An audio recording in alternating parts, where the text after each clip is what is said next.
happy Christmas. Happy Christmas. Happy Christmas to you. Nolly Connie Eve. Merry Christmas and glad to be here. Merry Christmas! Ho, ho, ho! Happy Christmas to you. Merry Christmas to you. I wish you a Merry Christmas. No Christmas jumper, though. It's a shame. Hat. I'm wearing mine. Didn't fit. Didn't fit. Oh, dear. Yeah. It's the thought that counts. Yeah. And now we're recording. Merry Christmas. Hello, listeners, and Merry Christmas to you. It is now officially Christmas week. There's no avoiding it anymore. I hope you've got your Christmas shopping done. I hope you've got the turkey or equivalent if you don't eat turkey in the fridge, ready to go. So welcome to the 2024 Leading with Integrity Christmas special.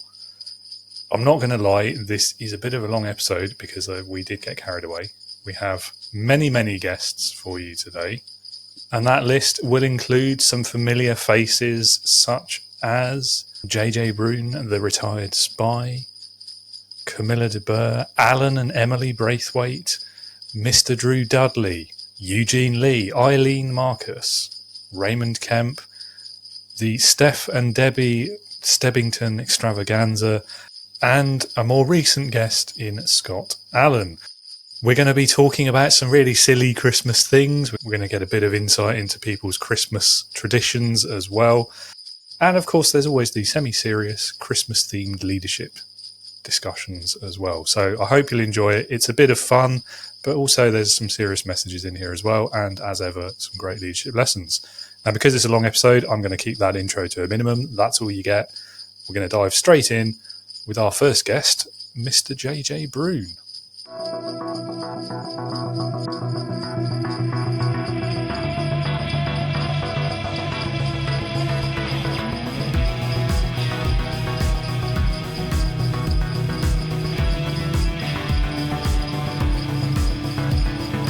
Welcome to the Leading with Integrity podcast.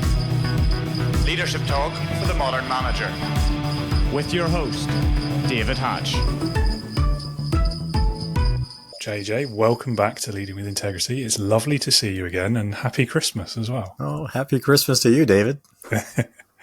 I'm going to dive straight in because these questions are such fun. I can't wait. So first one for you. And I feel like if anyone has a really interesting answer to this question, it's going to be the retired spy. So what is your best or worst office Christmas party story? Well, it would have to be, I was, context here, I was the training director for Personality Insights, or representing Personality Insights interests up in Canada. And we had an event in Atlanta, Georgia, that we did. Then we had staff meeting, and then Dr. Ohm said that while we're having a gathering, a Christmas party for the staff, would you like to come? And it's going to be a white elephant Christmas party. And I've never heard the term white elephant. I'm like, don't you have Christmas trees? Like, what's the deal with a white elephant? I'm like, I didn't understand. Then he explained to me that everyone brings a gift. You know, it can be something fancy or a $20 toy or a crappy gift. And then it's all wrapped. And then you take one of these gifts, as in there'll be a raffle, and who's first, who's second. And then, you know, if you have a nice one, people are allowed to steal it. They can either go with the box, a brand new box, big or small, or they can pick your gift. And then that means that you get to pick another gift. So he was explaining me the instructions, and I'm like, well, my temperament style, I want to win. I don't want to leave with something crappy. I want to leave with something good. And so when I was looking at all the gifts, it was my turn. And I saw one. It was a set of candles, a very beautiful set of candles, to which I said, wow, my wife is going to love this. So that's the one, as in it was heavy, you know, it's like perfect. And I had a beautiful set of candles. And because I was traveling from Atlanta back to Canada, I needed something small that fits in my luggage. So perfect, I've got it. And then it started. Dr. Ohm has 4 daughters. 3 of them were at the event with their significant other. Now, I had the candles. And the candles that I picked were actually selected by one of Dr. Rome's daughter. She is the nicest of the nicest of the nicest of the daughters, Elizabeth. Everybody loves Elizabeth. If you remember when on our event, I talked about the different personas. She is by far the poster child of the S persona, sweet, sensitive, shy. Everybody loves her, loves Elizabeth. But I took that gift from her. So I'm thinking, perfect. Now you can only lose the gift 2 times, as in if you lose it and then you go another round and then you get it back and then you lose it a second time, that's it. After, if you gain it back, you get to keep it. I wasn't aware of all the rules and the regulations, but I took something from a high S. So I'm a high D, dominant, direct, demanding, decisive, determined doer, and I stole something from the nicest, sweetest person there. And everybody turned on me because now I could see the other daughters talking to their significant others in regards to getting the candle and screwing JJ. And I'm like, what? And then the significant others, the guys, they're not going to go against their wives. So then they would steal mine. And then I say, okay. Then I would position myself again to regain the candles. And guess what? While the other daughter was talking to the other. So at the end, I was left with something crappy. And I'm like, there's strategies to this elephant or the white elephant that I was not made aware of because I was alone with 20 people and they were all conniving against me because I did something to Elizabeth. And I'm like, got it. The following year, I'm all prepared. I'm prepared for this. I want back in. So the following December, we're there, and it's the white elephant. Perfect. Now, I knew exactly what I want, but I then talked to the other instructors, as in we're trainers. So there was Guy Harris, there was Carl Smith, there was other trainers there. And I said to Guy, okay, here's the strategy. They're going to go and the girls are going to work together to get, and you can't do this and you can't do that. So we have to be very strategic and do a fake. You buy this because, oh, you're really interested in it, but you're not because you really want to go for the other prize. And at the end, there was a beautiful blanket. Mm-hmm. And I'm like, oh, that will pack easily. It's not heavy. I see where it is. Now I have to strategically move on this and to remember that if I lose once, twice, but I cannot be stole a third time. So I went for a football, knowing that somebody's going to steal the football because they all have kids and it's an NFL authentic football. And I know that I was going to get rid of it because at the end, I'm going to steal one of those blankets. And I knew exactly who had the blanket. So I would make sure that I would lose once. Oh, be very disappointed. Lose a second time. Oh, I can't believe I lost a second time. And then bang, went for the blanket. That strategy worked so well that on the third Christmas party, I did the same strategy. And I've been winning ever since. So nice. I never experienced a white elephant. But it's a lot of fun, as in you need mass. You need a lot of people. And then when you're stuck with that salt and pepper, chicken-looking salt and pepper that nobody wants to steal from you, you're stuck with it, as in you're done for the evening. But if you have a nice one, then everything moves around. And it made it very enjoyable in regards to a company party or a staff meeting or staff party. That we were, provided a lot of good laughs at the same time. So, and it's funny because my temperament style, I need to win. I hate losing. I hate losing more than winning, as in, I have a severe dislike of being taken advantage of. And I feel the first time I got taken advantage of by Dr. Rome's daughters, and they're very conniving daughters, because I attacked the nicest of the daughters. Or I didn't know that I attacked it. I just took the candles. So that was a memorable event for me. And it's funny how my persona then is like, okay, I'm not going to get stuck. And now I'm using some strategies for something as simple as, it's just a little Christmas party. Why do you have to be so competitive? Because I like to win. So, bah humbug. So that's why I have my little dark, keep the brand alive on the Dark Vader of Disc. So you talk about building teams. I work for law enforcement to destroy teams using the same model that we shared on our last interview. So nice. Well, good to know. And I must say, White Elephant is a new one on me as well. Well, who'd have thought Christmas could get so strategic? Strategic Christmas. Yes, that's what we do here. Yeah, we'll be very strategic. Well, I'm sure anyone listening or watching who hasn't heard of it will now be trying that this Christmas. Yeah, Google it. White Elephant game, I think, or Christmas. Maybe they'll have a whole spreadsheet of rules. Yeah. Everyone have a go and let us know what you win.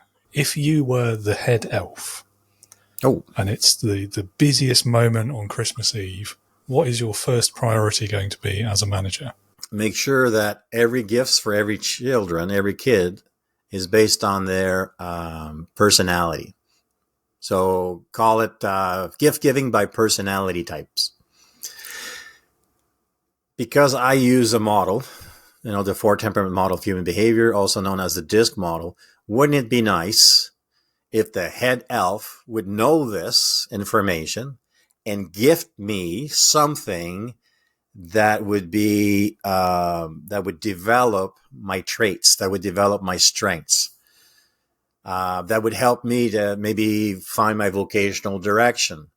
I like things. A D child probably likes things that are big and bold and get them results. An I child likes something that's magical, fun, interactive. So something shiny for them for sure.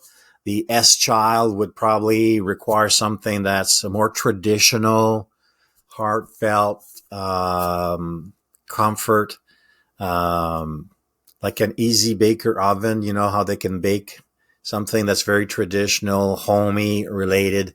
And for the C child, it would have to be something that would stimulate the brain, stimulate their mind. So more of a cognitive type of gift for them. So as the head elf, gift giving by personality types, because then you wouldn't be disappointed. As in, it'd be exciting because it would stimulate you, because would bring up their creativity, be more innovative. I think that would be kind of cool. I remember growing up as a child, you would receive gifts. Whoopee. Some of them, right? It's like, bleh. But others, when I had something that I could do, like a Tonka truck, but they were made out of metal back then, right? They're industrious, they're big. So I had a bulldozer. Ooh, Bulldozer. Nice. So that was kind of cool. And my brother, he had a grater. So the grater is a longer nose. So you had to be so I played with both of those. But the bulldozer is bigger. The bulldozer can crush her. So that was kind of cool to have. But then you would get other Christmases. You get pajamas. Yeah. Very practical mom. Socks. Yeah. Whoopee. Same. Yeah. Right. And it's like, really? Yeah. That's what the head elf had in mind. Give me PJs. That's actually become like a recurring joke in our family now. Even to this day, Mum still buys everyone a pair of socks. Really? See, Dad would buy quality gloves. Ooh. Real leather. I still have them. Nice. Like Mom would try to, because Dad passed away a few years ago. Mom sometimes would do this, buy you a glove and a scarf, and They were nice, but they were the cheaper ones because they were not real leather. Dad knew that's going to last maybe a year or two. Then it's going to have holes. The skin's going to come off because it's not real leather. So to this day, I still have them. I have them for 10 years now, as in those are my favorite gloves, as in it has the form of my hands. So, little things like that. There's quality, there's excellence, there's value, speaks to me. But if you don't, then it's like, okay, you may, what's the term? Regifting? Yes. Yeah. I'm harder to buy for. Yeah. I've been told I am as well. I don't know why. Yeah, I'm usually happy with most. I say that. It's not true. Well, you see, if you're going to buy something, it's really based on your personality. You have preferences. And, if they're going to give you a pen, they give you a pen. It's like, whoopee. But if they give you a pen, but it's a Mont Blanc pen, it's different. And it should not matter, as in based on the D, I, S, and C persona that we have. But we do have preferences. It's there. And then when you know their preferences, you can give by personality style. My wife is very strong in the S, the C, and the I quadrant. That's the supportive and cautious and inspiring. So what can be very familiar for her, that has a lot of quality to it, and then that has an interaction application? Well, for us to go to a spa. So it's nice, it's calming, it's peace and serenity, quality in regards to the whole thing, as in the manicure, the pedicure, the massage, right, the whole day, and then interacting and going out for an evening supper, a romantic supper. That's creating memories that she will remember. So that has more value than buying her a set of cookware. I love the whole idea of the personalized approach. I mean, with gift giving and with leadership and management as well, to be fair. But it just made me think of, because I'm in a Christmassy mind, like all of those Christmas movies where you see like the Elves workshop is basically just this giant production line and they're just doing hundreds and thousands of the same toy over and over and over again. And that's just so depressing in a way, isn't it? Because every kid's going to get the same thing. And that's not very magical, is it? We're preparing this weekend. I'm going up to Montreal and my son's there with his girlfriend, and we're bringing a gift package. So it's everything that they need in order to create these memories. So they don't know this, but we also went and created those little, they're the generation that they like, how would you describe that? But they like things that we would not buy. Like, those little figurines that you see superheroes, but they're made in a cartoon format. It's made out of plastic. It comes in a box, and there's a whole brand of these. Yeah, the Funko Pops or something. Yes, Pop. Yeah, yeah. I've got two of them on my shelf. You can't see it, but I have. Yeah. You can brand them. Oh, really? So yes. So I saw this on Facebook, and I'm like, get out. And I went and I was just playing on my phone, and I was creating my son. It looks like him.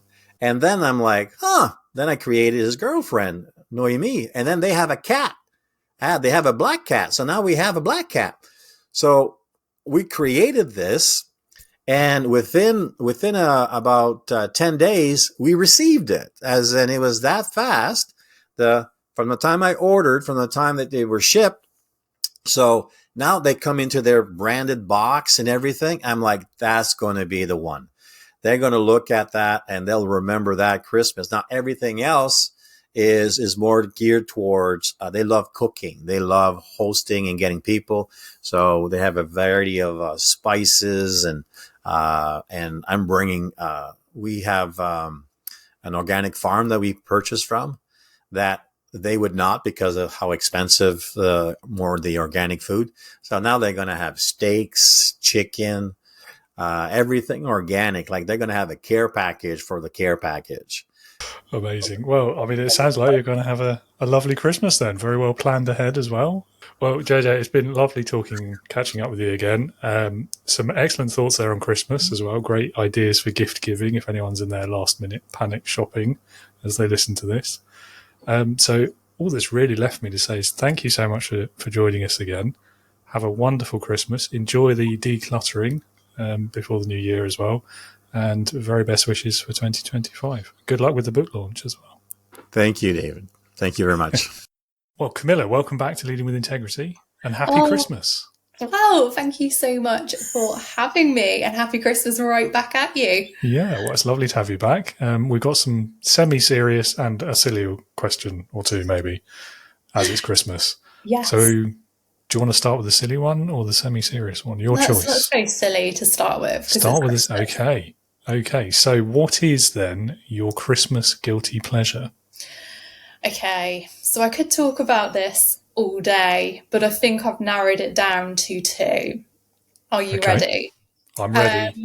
So my guilty Christmas pleasure for years, and this is past tense because you'll probably say this needed to be burnt, was that I had a bubblegum pink Christmas tree. What? Why does that exist? I knew that would shock you. Do you know what? It was a present, I will say. I didn't actively go out and buy this tree from a member of my family, but I was an absolute convert. And do you know what? I actually went out because I just thought this isn't the sort of tree that you try and hide it. You've got to try and let it sparkle. So I went out and I bought this miniature set of disco baubles and sparkly baubles, and it was an absolute sight. So yeah, for years I had a pink Christmas tree. Unsurprisingly, when I moved in with my other half, he was just absolutely not. So we did say goodbye to the pink Christmas tree. Probably about 18 months ago, but it did go to a charity shop. So sometimes when I look at our Christmas tree now, I just have this little dream when I look off into the sort of distance of I really, really hope that someone else is enjoying their bubblegum pink Christmas tree just as much as I did. Wow. And are we talking full-size Christmas tree? It was a miniature, but I will say its colour did sort of make it seem a lot larger. Right, it filled the room with its presence. Right, yeah. Presence I think with a you C. and I will say, if I ended up with a 5-foot, 6-foot bubblegum Christmas tree, I think that could have been too much even for me. Yeah. Well, each to their own, I guess. As long as you got some Christmas enjoyment out of it, that's the main thing. I did. And it was the little decorations that just set it off, because I made sure that I chose the pink sparkly baubles as well. So it was pink on silver and gold. So yeah, it had a very, very good run. But food, we always love to talk about food. We do. Yeah, come on. What's the other one? Well, apart from I will just quickly drop in that annually, I feel if I don't have a breakfast of chocolate on Christmas morning, it's just not right.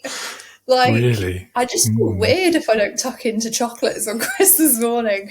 I know what that's about. But I was told that this was genuinely terrible last year. So I went to meet a friend at a well-known coffee chain.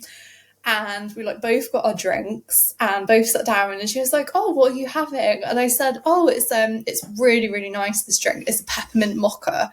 And she was like, "What?" I'll just leave that there. Yeah, I'm of two minds on that. Coffee, chocolate, and milk.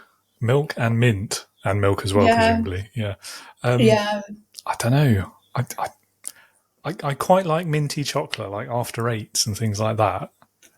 I think the coffee is a step too far, though. That's just me personally. Yeah. No judgment, but I will say that it is I think it's a well-balanced drink in the sense of obviously there's sugar, but I do from a nutritional point of view, you mean? Yeah.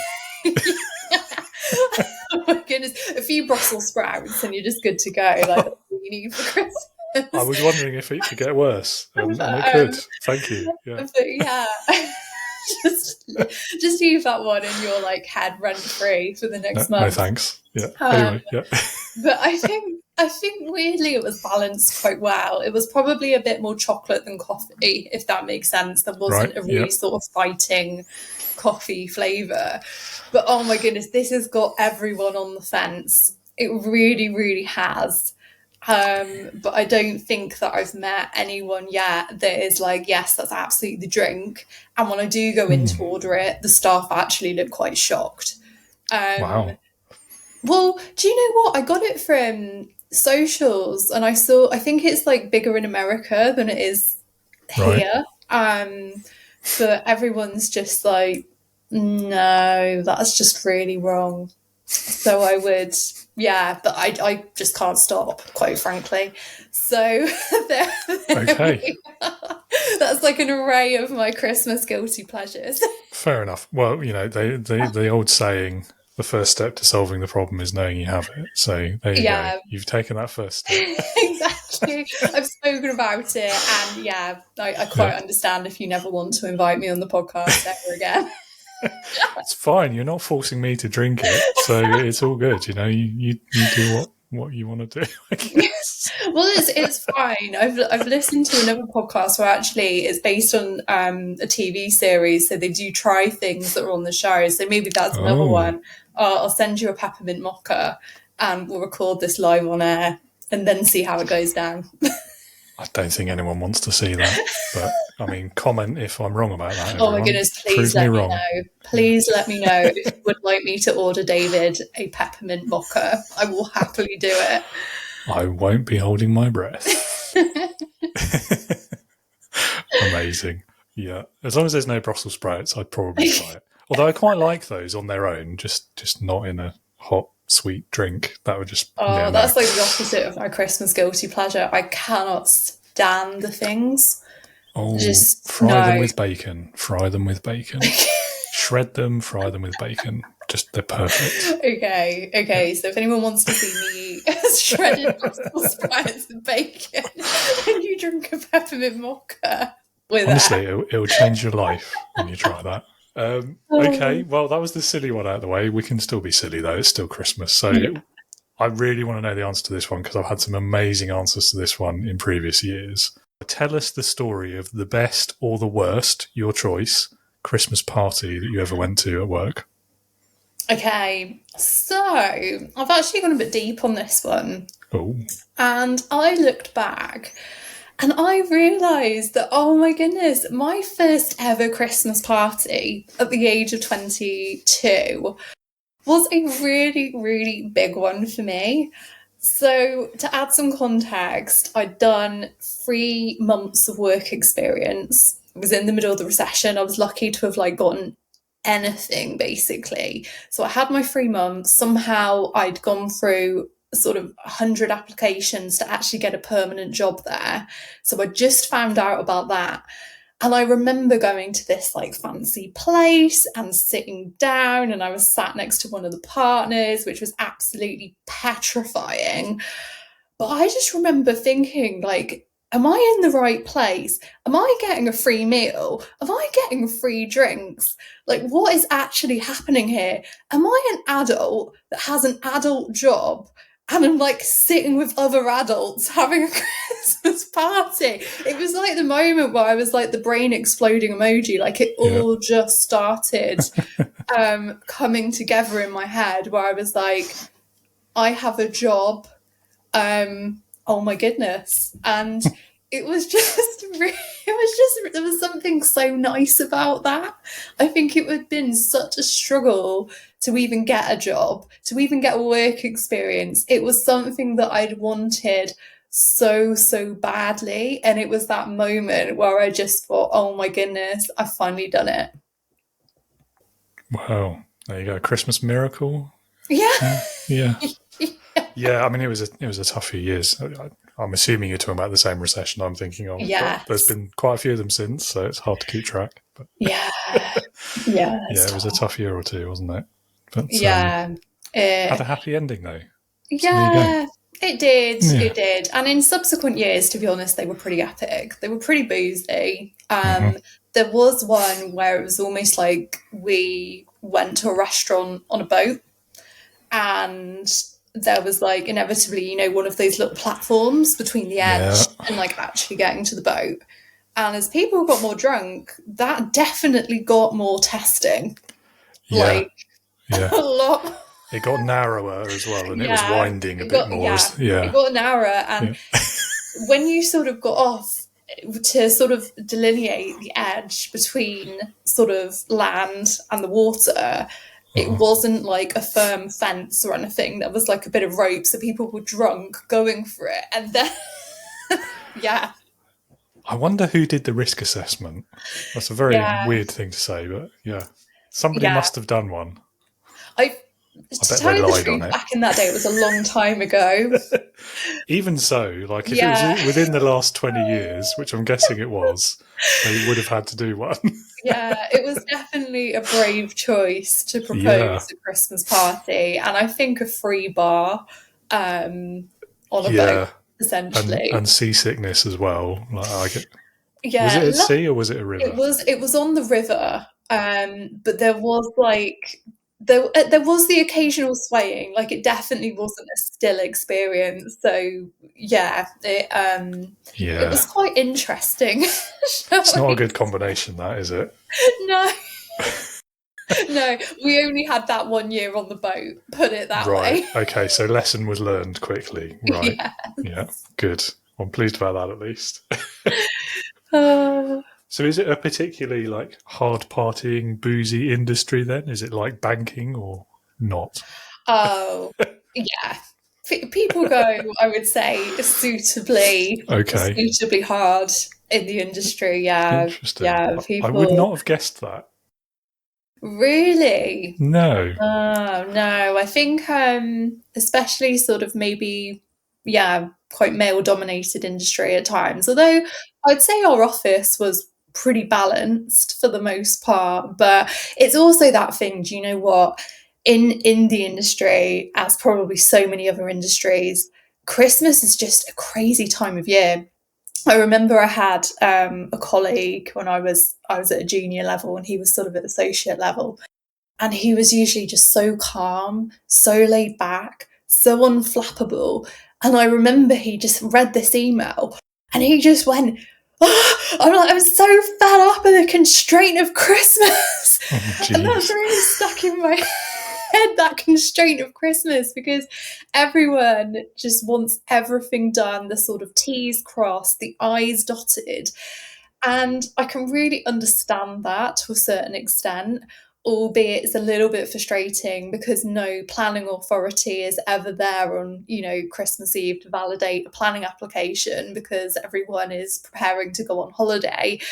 But it does build so much pressure. I've definitely been susceptible to about a meltdown or 5 in the lead up to Christmas. So I think, do you know what? It compresses and compresses. And when you get to the Christmas party, people are just like, this is happening. This is my day off. I'm treating myself. So I think that's where like the party atmosphere comes from. Yeah, I guess that makes sense. I've always found as well, I mean, almost in any industry, but patience starts to wear thin the closer you get to Christmas, doesn't it? Yes, it does. Just want it over. Yeah. It really does. Do you know what? It's a tough old time of year. My last sort of pre-Christmas in my previous corporate job, I was beside myself. Like, I was so stressed out. We had so many projects. I think myself and my manager counted that we had 19 projects on the go. There weren't many of us. It was almost impossible. Like, I felt like steam was coming out of my ears. And it's a really difficult time of year because our well-being can just instantly go out of the window. And for a lot of us, we're also trying to do fun things outside of work, fun things at the weekends, like our social commitments are often heightened. For some of us also, like, Christmas is a difficult time of year. And there can be a lot of pressure. Like, we were talking earlier about the sort of pressure of socials and images portrayed on there, but we definitely see that image of having that perfect Christmas and doing all of these wonderful things. When behind the scenes, it can be also really, really difficult. And I think that's like a melting pot at times for us, having a really, really tough time in the lead up to Christmas, not having the time for rest and self-care that we normally do, feeling like perhaps our boundaries are being pushed, our boundaries aren't being heard, and we're just dealing with a crazy amount of work as well. So yeah, it can become that real sort of melting pot, I think, of time, pressure, and our well-being just going out the window. Yeah. Plus, you got to buy all these presents as well. Yeah. Present shopping is the worst, isn't it? Oh, well, are you like online? Are you in person? I'm definitely what's your online. strategy? I definitely online and as early as possible. Yeah. That's where I used to go really, really wrong. I was that person who used to like run around the shops like Arnie on Jingle All the Way. I haven't done that. I haven't done that since I was about 10, I think. Okay. Well, I kept that well into my adult years. So for anyone that's doing the same, I feel you. It's stressful. Try and get online. Yeah, maybe it's just me. I've never got, like, people have this whole romantic image of the Christmas shopping, don't they, in the high street. Yeah, and no. I've never got that. It's just stressful and hectic, and it's a lot. Loads of people there who are just as stressed as you, and it's just not pleasant. Yeah, and then you do get to somewhere and you're like, this is the shop, this is what I'm going to buy, and then it's out of stock or they don't have the size, and you're just like, oh no. Yeah. So I would just pick the next thing on the shelf. That's it. No, I've come here. If they haven't got it right, that one will do. Buy. Yeah. More vitamins, they're having them. Yeah, it's fine. Yeah. Wrong colour, wrong side, don't care. That's the shop. Goodness. I tell you what, I would be well into like you documenting a shopping trip. Where, that's my approach to shopping generally, actually. Yeah. Not just Christmas, anyway. That's assuming I couldn't find it online, of course, before I even set foot in a shop. Yeah. That's absolute last resort. Yeah. Yeah. Apart from, regifting or using something I already own. So on the subject then of trying to reduce stress at this time of year, if you were the head elf on Christmas Eve, about lunchtime, let's say, what would be your first priority as a leader or manager? Oh, so do you know what? This one's got a lot of answers, I think. But if we're thinking that it's Christmas Eve, we're going to be wanting to make sure that we just understand our deadlines. And do you know what? That may sound ridiculous because we're like, it's Christmas tomorrow, it's Christmas Eve. But I'm not going to use the swear word. We all know that phrase about assumption and it leading to mess ups. And it's really good to just check in and just go, actually, these are the deadlines because Santa may be going to other countries first and then going to other ones later. The reindeer may need a little rest. Other things could be going on. There could be an emergency where they run out of wrapping paper, the sleigh breaks down. So it's really good to just check in and go, this is what we're working to. This is what we want to achieve. And then just start working backwards, I think, getting really, really clear about actually what is needed, because I'm sure the poor little elves are going to be feeling pretty overwhelmed at this point. They would have worked really, really hard. The hands are going to be going 10 to the dozen wrapping. They could be tired. So just getting really, really clear about what they need to achieve before that deadline as well. And I think also as head elf, when you are going through that period of things just being incredibly busy, just checking in a couple of ways. So I think, first of all, logistically, you know, I'd really hope that the head elf wasn't just having a weekly team meeting and hopefully it was all going to come together. You know, when we're really busy, we need to be checking in with our team at least once a day and just, you know, again, reassessing those priorities. Where's extra resource needed? What's going really, really well? And actually, this looks like it's going to finish a little bit earlier. Maybe the little bows have gone a bit quicker this year. That team was absolutely smashing it, so they can help with the wrapping. But also just checking in and going, are you okay? How are you feeling? What support could you need from me, from your team? And just keeping the elves motivated, saying thank you, because this is an absolutely massive job. And sometimes just a little thank you and recognising everyone's efforts can go a long way. So, yeah, I feel like first priority, deadlines, and then coming down to workload, resourcing, communication, and checking in. That's a very good answer. Yeah, I like it. Bit serious for a Christmas episode, but it's good. There's a good lesson. We like that. So for some reason, while you were talking there, particularly about the wrapping, it occurred to me, I wonder, has Santa's workshop been automated yet? What do you think? Do you think he sticks to the old-fashioned methods? I'm a traditional girl at heart. I just can't imagine that Santa is like sitting on like some sort of automated factory in Lapland. I feel like we're always looking to like automate and to make things the same in uniform. And I love that sense of like, it's just different, it's unique, it's like hand wrapped with care and love by the little elves. Mm-hmm. So I like that approach in my heart. Yeah, I think so too. JJ as well was talking about this idea of the personalised gift as well, and I feel like that's, if you combine these two things, the magic of Christmas, the personalised, I feel like, there's no way he's automating. No, they're not elves and AI. They're doing it by hand themselves. I think you're right. I agree. Thank you. Yeah, I like to think so. Although I tell you what, this question, it did make me realise, like, does Santa Claus just get all the credit? Like, I think, it's a tough one. Like, is he a great boss or a terrible boss? Is he a great leader or a terrible boss? Like, I don't know. Like, I saw the boot. I don't know if you've seen the Boots advert.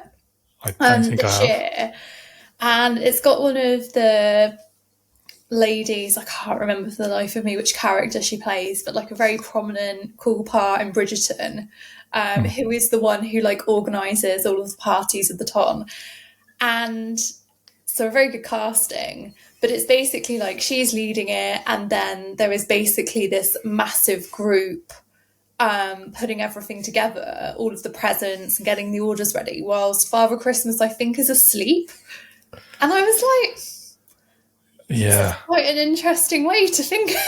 I mean, it depends. It depends which of the Christmas movies you subscribe to, doesn't it? Which of those theories is your preference? But I mean, certainly there's ones where Father Christmas is the layabout, the lazy boss who works literally one night a year, and the other 364 days of the year, the elves are running around like headless chickens doing literally all the work. Exactly. So, possibly. Exactly. It's like, it's just the power of recognition, isn't it? I think that's weirdly from like a really flippant advert and from talking about this. Removing the Christmas silliness, my serious answer, of course, is like you could be the greatest leader in the world. If it's just Father Christmas by himself, Christmas isn't happening, is it? Yeah, that's exactly it. It takes a village, doesn't it? I think that's a lovely note to end on as well. Yeah. Thank you again so much for coming back. Lovely to see you again. Welcome. Thank you so much. It's been a joy to be silly. And I'll get your peppermint mocha on my way to you now. Yeah, no rush. No rush. I'll tell the elves to send it quick speed. Oh, great. I look forward to that. He's petrified. Maybe he'll get lost in the post. Excellent. Well, have a wonderful Christmas and a very happy New Year as well. Thank you so much. We speak again soon. Cheers. Eugene, welcome back to Leading with Integrity. It's wonderful to have you on the show again for the second time this year. David, it's great to be here. And I think it'll be the third time because we split the last one into two parts. That's true. That is true, yeah. Although we're lifting the curtain a bit there, aren't we? But it was all recorded at once, obviously. Yes. Yeah. Anyway, well, yeah, it's great to have you back for a bit of a silly episode as well, Christmas theme. We're exploring the magic of Christmas somewhat with a slight leadership theme. What do you think are the biggest leadership lessons we can learn from Santa Claus or Father Christmas or Saint Nick or however he's called in your household? I guess he knows how to keep a team long term. He's been doing this for a long time. He's been doing this for centuries. Keeping the same elves all the time, or is he rotating them? Do elves have a large turnover rate? Where do they go when they turn over? Do they stay in the North Pole? Do they assimilate back into society with us? Who knows? Who can tell? Questions. Yeah. Yeah. Is it a generational thing? Do they hand down their yes, job? do they hand it down? Yeah.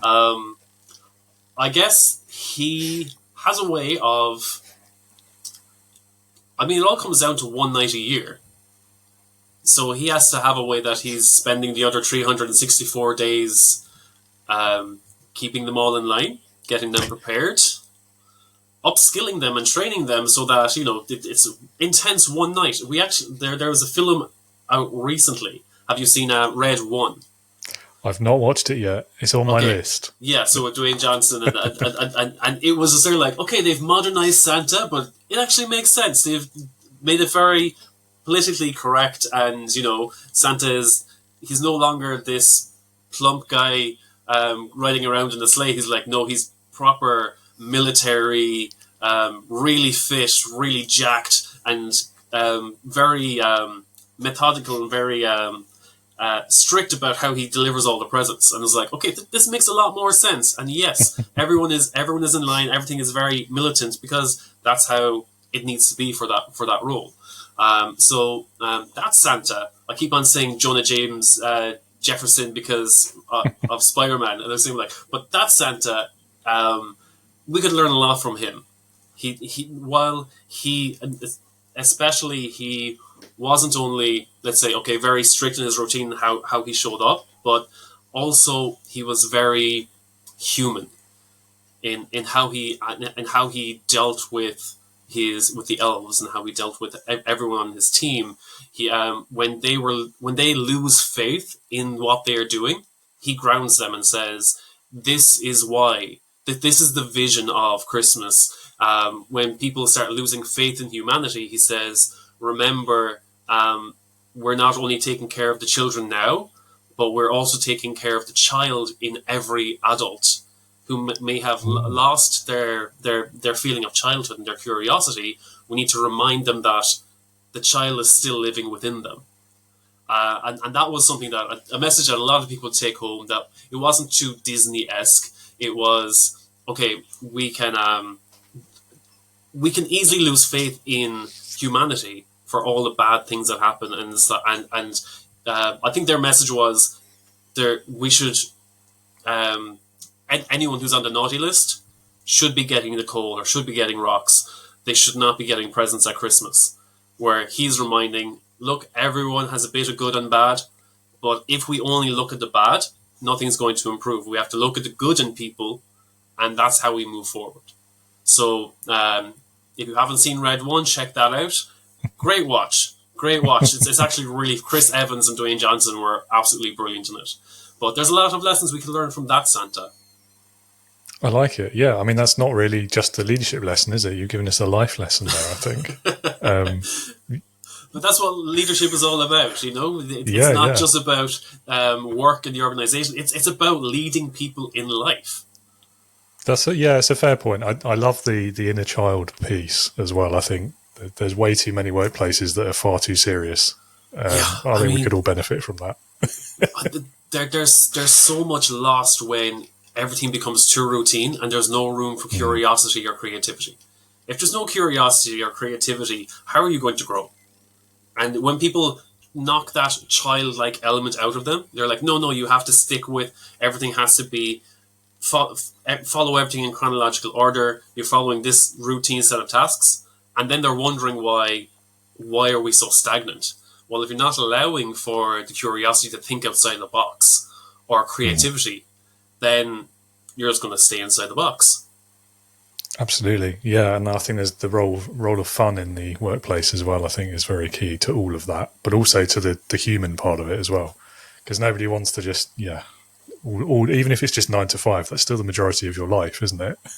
And if you're not allowed to have fun at work, yeah, and I think another big element of that. I mean, that's like 30% of your day, or 30% of your year you're working, and they bring it all down to, let's say, the Christmas party, and they have people making paper airplanes and doing paper throwing contests and all this, and they just have it as a one time a year that everyone gets creative. They're like, let's get creative for 2 hours, and that's your creativity done for the year. Get back to work. Yeah, that's it. Stop now. Turn it off. Yes, stop now. No, that's too much fun. That's too.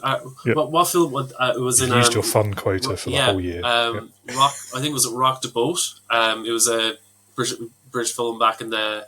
Was it 1960s? They were basing it on the pirate radio, and there was one scene with the Christmas party, and he opens a Christmas cracker, and next thing he was like, "Well, that was enough fun for today," and the whole family just sitting there being like, "Okay." Very tense, yeah. He's like, that was enough fun for today.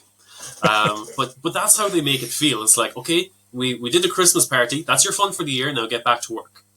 Rather than fostering that creativity and curiosity and team building throughout the year. Where's that like diverse team dynamics throughout the year? Why do we have to wait until once a year for that to be fostered? No, absolutely. And that's a recurring theme whenever we do a Christmas episode, actually. Yeah. So I'm not the only one thinking about this. This is something that's in a lot of people's minds. Yeah, I think so. I mean, I guess it's a question of balance, isn't it? Because I do think there is value as well in having that sort of the end of year let off steam. But I don't think that should be the only thing. Maybe I'm being greedy. If you were the head elf then, and let's say it's lunchtime on Christmas Eve, at that moment of the year, what would be your first priority as a leader? We're on Christmas Eve, and there's about 12 hours to go. Mm-hmm. Well, you have your checklist to make sure everyone is in line. Okay, once everyone knows what's expected of them and what they expect of each other, I think that's a big thing for me lately, has been that miscommunication and misalignment of people, because they like to take a back seat, or they like to maybe ride shotgun and be like, okay, you know what, someone else in the driver's seat and I'll just ride along. And it's like, no, what's expected of you? What do you expect of others? And what do you expect of yourself? And if these three things are not aligned, there's going to be miscommunications, things are going to go wrong, and then people are going to be like, oh, I didn't know I was responsible. I thought you were responsible, and it all gets out of whack. So that will be the thing. It will be like, okay, look, we've spent the last 364 days getting ready, understanding what's expected of you. What do you expect of your team? What do you expect of your leader? What do we expect to happen on this main event on Christmas night? So once you'd have all those, I'd really hope that I'd have all of those in line before Christmas Eve. Yeah. Maybe before the start of December. I'm like, look, guys, you're all ready. And the last 12 hours is going to be a pep talk. Mm-hmm. It's going to get everyone all riled up, excited, focused, get that hot chocolate in before, get them all warmed up before they're ready to go. And and having the compassion as well to be like, you know, this can be a really intense. You're going to be like so riled up and are so like pumped up in adrenaline for the next 12 to 18 hours, and that anticipation of the children opening their presents on Christmas morning, and that's going to take a toll. We're going to have to take the next week off after this to recover and be okay. I think it's showing up. The head elf needs to take a little bit of pressure off the big man as well. You know, he's got a big night ahead of him. The head elf should be there to help make sure everyone is in line, make sure that the big man is ready for his day too, and that everyone is aligned in their supporting role. Yeah, I like it. I think that whole expectations management piece is such an important thing for leadership. And again, I mean, you're absolutely spot on. So many people forget it. But yes, I also agree. Like, if you're the head elf and it's Christmas Eve and you haven't already done that, there's probably a lot more going wrong by then, isn't there? Yeah. So changing gear a little bit, this is more of a silly question, although I do enjoy hearing these stories as well. From all the workplaces you've ever worked in, and we've talked about the Christmas party already, what would be your best or worst, your choice, story of an office Christmas party? It would be seen as a messy moment, but for me it was it's the kind of clarity that you get from co-workers that you don't get throughout the year. It's like it's kind of the covert message, the unspoken things all come out at 4 a.m. at a Christmas party. And it was, so I was working in quality, and a production manager kept on challenging me to like arm wrestling or trying to take me outside for a fight and all this, and I'd just be like laughing it off. And he was trying to get me going, and it all came up from, because he was in a production position and it's all about output, and I'm in a quality position and it's like, well, if it's not up to a certain standard, it can't be released. It needs to be reworked, or it needs to be downgraded or something, but it cannot leave the factory. And he said like, oh, and he didn't put it as nicely, but it was to the pretty much, you're not letting me do my job as well as I want to. You're stopping me from releasing so much product. And I'm like, well, if the product was right the first time, then I'd have no problem releasing it. You know, it's just common sense. If you take your time and if you don't rush making the product, there'll be less mistakes. And then we won't have to go through this process. And he got so worked up about that we were holding him back from releasing thousands and thousands of units. And I'm like, well, there wouldn't be, like, if we look at the numbers and we see a 70% fail rate, maybe there's something that we can improve on and maybe produce a couple of 100 units less and, have a higher success rate. And there was like, it was like, no, you guys are just trying to mess things up for us. And it was, it was just because, again, a massive feed of drink had gone into them, and they were riled up, and that we were just ruining things for them, ruining their lives. And I was like, okay, it's nice to hear it coming straight from the horse's mouth. But at the same time, a lot of people take that personally, because when you're so attached to your work, and as part of you get so much validation, and you attach your identity to the work that you do, that's pretty common. When people started getting so riled up about it, I was like, okay, I know you're attaching yourself to the outcome, to the consequence, and that was affecting his self-worth.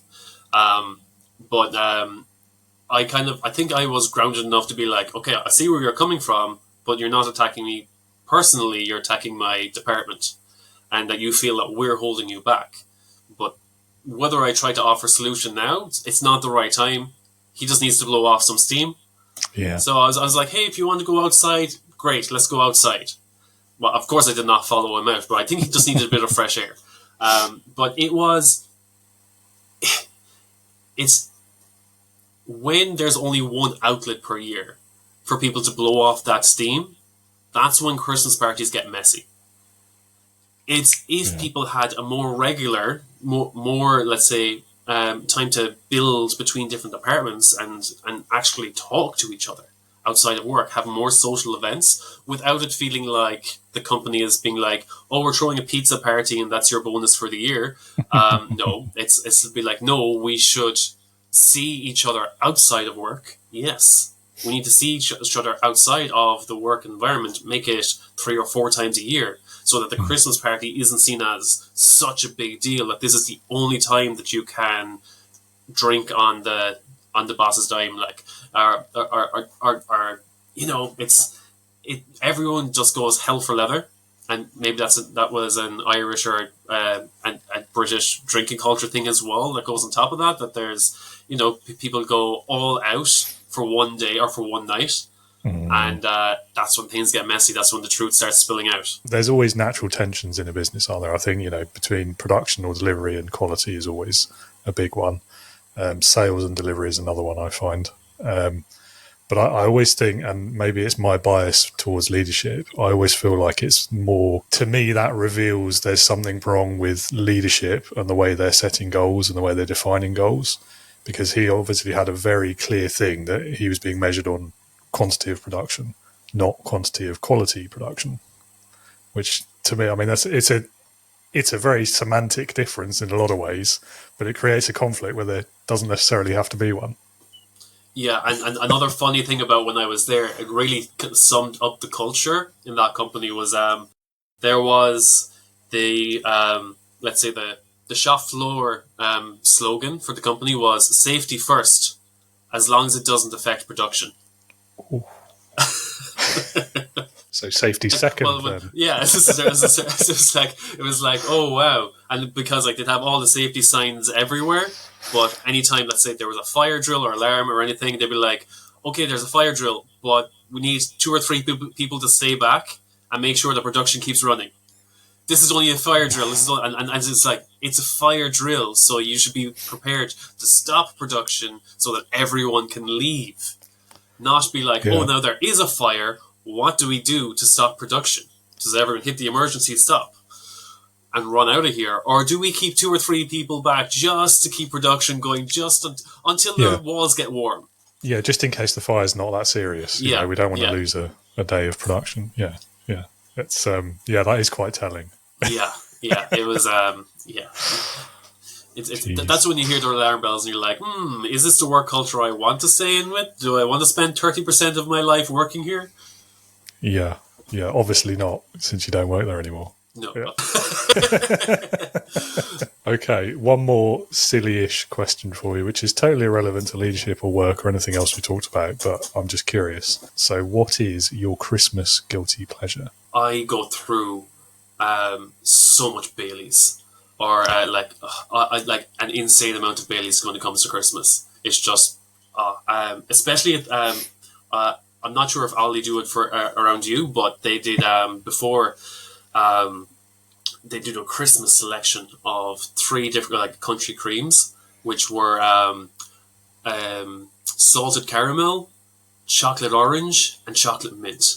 And every year I'd see the Christmas selection of the Aldi Baileys, and I'd get like 4 or 5 boxes of them, and that would do me until like Easter.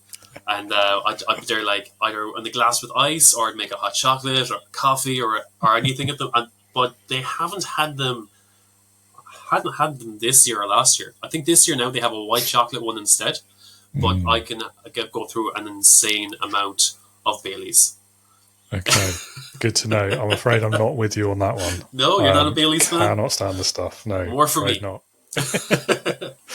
Yeah, bad experiences at uni, I'm afraid. Can't revisit that one. Yeah, I think that there was one time as well, there was a Baileys experience at uni where people were playing Kings, and you know where everything goes into the King's Cup? And there was a mix of like Smirnoff and Guinness and Baileys, and everything was mixed. So there was a big head, a coagulated head of Guinness and Baileys at the top. So the first person who took it, I think at the time it was, I know the rules changed, but it was like whoever got a king had to take a sip from the King's Cup. And the first sip was always that the person just got the head off the top of it. And it was like, oh, you don't even need the alcohol or to taste the alcohol for that. You knew that wasn't going to sit well with them.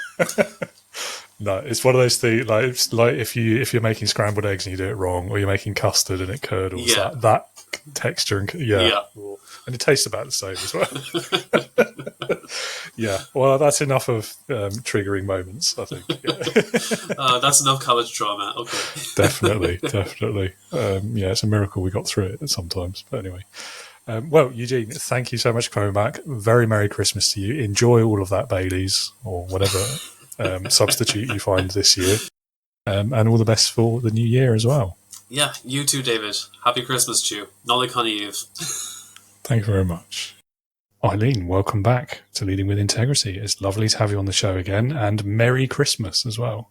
Merry Christmas and glad to be here. Yeah, and looking very festive as well, I have to say. Yeah. Double pom-pomming it, yes. Yeah, absolutely. What is the story of your best or worst, your choice which, office Christmas party? Well, I have a theory about forced fun. Do you know what I mean by forced fun? So I Absolutely. think Christmas parties can be forced fun. Having said that, I think my best party was actually my worst party. What do I Ooh. mean by that, right? We all know we want to take a disadvantage and turn it into advantage. So I think I was very early in my career. Actually, we just all had a reunion recently. We worked together 40 years ago almost now. Wow. At the Mayor's Office of Management and Budget. And it was one of those parties where everybody brought something, but the chairs were around the corner of the room and no one was in the middle of the room. The room was empty and everyone was sitting. And it was forced fun. People didn't want to be there. They had a lot of work. They wanted to get home. So why I say it was my best is we sat for a while and then I got up and led a sing-along. I love a sing-along. And, even the grouchiest people can get happy at a sing-along. So, I think that was one of my worst and my best because, and I think that Christmas parties are a chance for us to connect with people in a more family, human way. What are your favorite recipes? What are some of your traditions? Do you go over through the river and to the woods to your grandmother's house you go? And it's a time to give it a break from, some of the hard hitting, kind of networking, especially when we're in a room with, if we're the leaders, let people come and talk to us. Let people talk to us in a way that we don't usually communicate. So I think Christmas parties, your worst can be your best and your best can be your worst. Yeah, I mean, a sing-along is a new one. I don't think maybe I leave too early, but... It was bad. I mean, it was like one of those bad movies where people were sitting there. I don't have a cup, around the corner of the room, nobody in the middle. The food table was festive. It was in an old drab office building, everything that could go wrong. Yeah, I think that's always a bad sign, isn't it? When you see the venue and it's just the office. At least go to a restaurant or something. Go somewhere different. Or a different floor in the office. Yeah, yeah. Even the staff canteen office would be better, wouldn't it? The phrase "office Christmas party" always brings to my mind The Office, like the TV show, and just some of the cringe-worthy parties they did in that series. But it doesn't have to be that way, does it? As we've said. If you're listening and you're at your office Christmas party, and if it's lively or it's not, there are certain people you might want to say Happy Holiday to, Merry Christmas. So think about what you're going to say, and maybe, think about a networking word, like what was your best memory, or what was your grandmother's favorite food? Because it is a time to connect and something other than work, and to show who you are in a different way. So it can be an opportunity. Absolutely, it can. And I think it's definitely an opportunity for leaders as well to get to know your people better and make that team connection a bit more, I don't want to say real, but a bit more personal maybe. Yeah, you're bringing up one of my favorite topics listen, as leaders, we fancy ourselves a certain way, but sometimes we can be awkward. And I find that as a Christmas party, if you have an open bar, go serve a few drinks, stand on the line, welcome people at the door. Don't just stand in the corner with your usual cabral, my new favorite word, your usual group of people that always surround you. Really make an effort to meet your team in a way you haven't before. I think, it's funny because, I forget things as I get older, but I think one of my favorite office party memories is we were at a restaurant, and at the end, and I joke about forced fun because we'll get into that later. People come for the 2 or 3 hours, but there was an incredible line at Coat Check, an incredible line.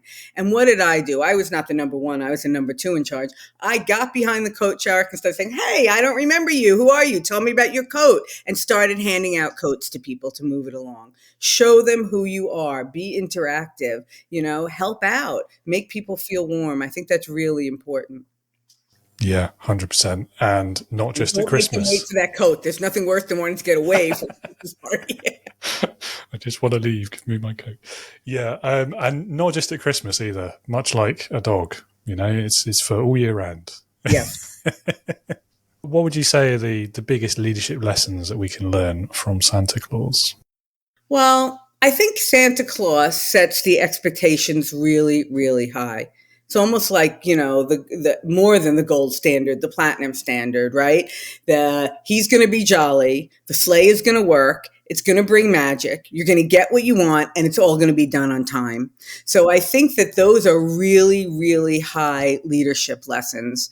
I think expectations are something that we all deal with all the time. And we've seen it, the day after, we've all seen the Christmas movies the day after, the Santa shows up or the gift. So I think we have to really think about in Christmas and throughout the year about managing expectations. What's possible, what's not, what I can do. And I think the lesson in there is, who is your team? And what are you expecting from them? How high are you setting the bar? What are you delegating? And what magic can you let them sow? For some reason lately, I've been dealing with a lot of succession issues with people. And I think one of the hardest things for people to do is let go of the good parts of the job, the parts that build them up. And I think when we're building the next team or wanting to see our legacy live, we really need to download some of those really bright magic moments to our team. And I think Christmas is a time to do that. Yeah. I mean, the magic of Christmas has come up a few times, as you can imagine, in this episode already. Expectations, I think, is another interesting one. So I've heard it said already this month that expectations is the word of 2024. And it's something I think that's come up quite a few times for people. I don't know if it's because it's been a bit of a weird year, hasn't it, for a lot of companies, a lot of people, I guess, the world over, really. And why that has made expectations come up so much, I don't know. I guess because a lot of them have been sort of subverted, or the reality has not lived up to what we expected maybe at the beginning of the year. And I think the leadership lesson in there is crucial, as you say, and what a great one from Santa Claus as well. I mean, what do you think Santa is like to work for? Do you think he's a great leader or a terrible boss? Oh, I think he is a figurehead. He is a great leader. He has that vision. He keeps us on track. And I think that, he gives the great boss title to the head elf. I think the head elf, right, is the one that has to really dole out the resources and make it happen.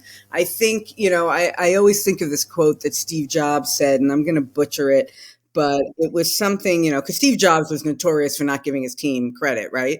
But, he had a famous quote that said, what you see here is something like the result of a million decisions, a million hands, all the things that went into making this one thing look simple. I don't have the quote right. I don't know if you know it, but I think that that's the story between Santa. So I think, as a visionary, as a figurehead, as the motivator, that's what's, Santa, it just is iconic in that way.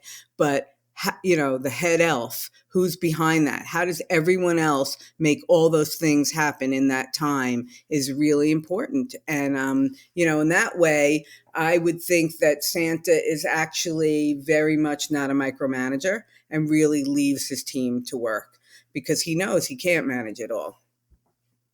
I'm always curious about Mrs. Claus. What is she doing? Is she a figurehead or not? But Yeah. I mean, probably making sure nothing collapses around him, I imagine. But I mean, it's an interesting one. And our annual Christmas controversy or conspiracy theory comes up here, I think, which is Santa actually the figurehead who's taking credit for all the work that the elves are doing? And actually, he's pretty lazy. He only works one night a year. And none of it would happen without the elves that are doing all the work. And I think you've given us a hint which side of that conspiracy fence you're falling on. I don't think it's bad, though. To get all that work done in one day, that has to be a motivating factor. So there's got to be more than that behind it. So either he's giving them the resources, the tools, the roadmap to get that done, or he's out of their way. And, I talk about this a lot lately. This is an economic contract mostly that most of us have, right? The elves sign up to work for Santa, and that's their job. Is taking credit part of their job? I don't know. I haven't seen their job description. That's the real magic, right? What is in the job description? How close are they coming? But, I think one of the things we can look at from a figurehead, a visionary, and looking at, that we know it gets churned out and the success is, what is my role in it? Do I have self-pride? Not did I get credit? Did Santa recognize me? Did I get my job done right? And was that enough for me inside? Because in the end, it's always an inside job. If you don't believe in yourself, it doesn't matter what credit you get. So I think the elves are very, very selflessly motivated to help others. And I think that's why that partnership works. Only one more question for you, and it's a very silly one. What is your Christmas guilty pleasure? I love those little snowball cookies with the powdered sugar on them that when you bite into them, they're all over your face and all over your ugly Christmas sweater. And I wear a lot of black. So, most of Christmas, you can see me with powdered sugar all over. I just love them, whether they're pecan or walnut. I think those little snowball cookies that come up are and they melt in your mouth. There's a little Christmas magic, every time. Yeah, I mean, you've described most food I attempt to eat over Christmas, though, in terms of the going all over your Christmas jumper. But, my staff used to say, this is very embarrassing, but it's a true fact. My staff used to say, if especially when we worked in paper, if there's not a stain or a drip on the paper, we know she didn't read it. If there's not a piece not because I was messy, I just like messy food.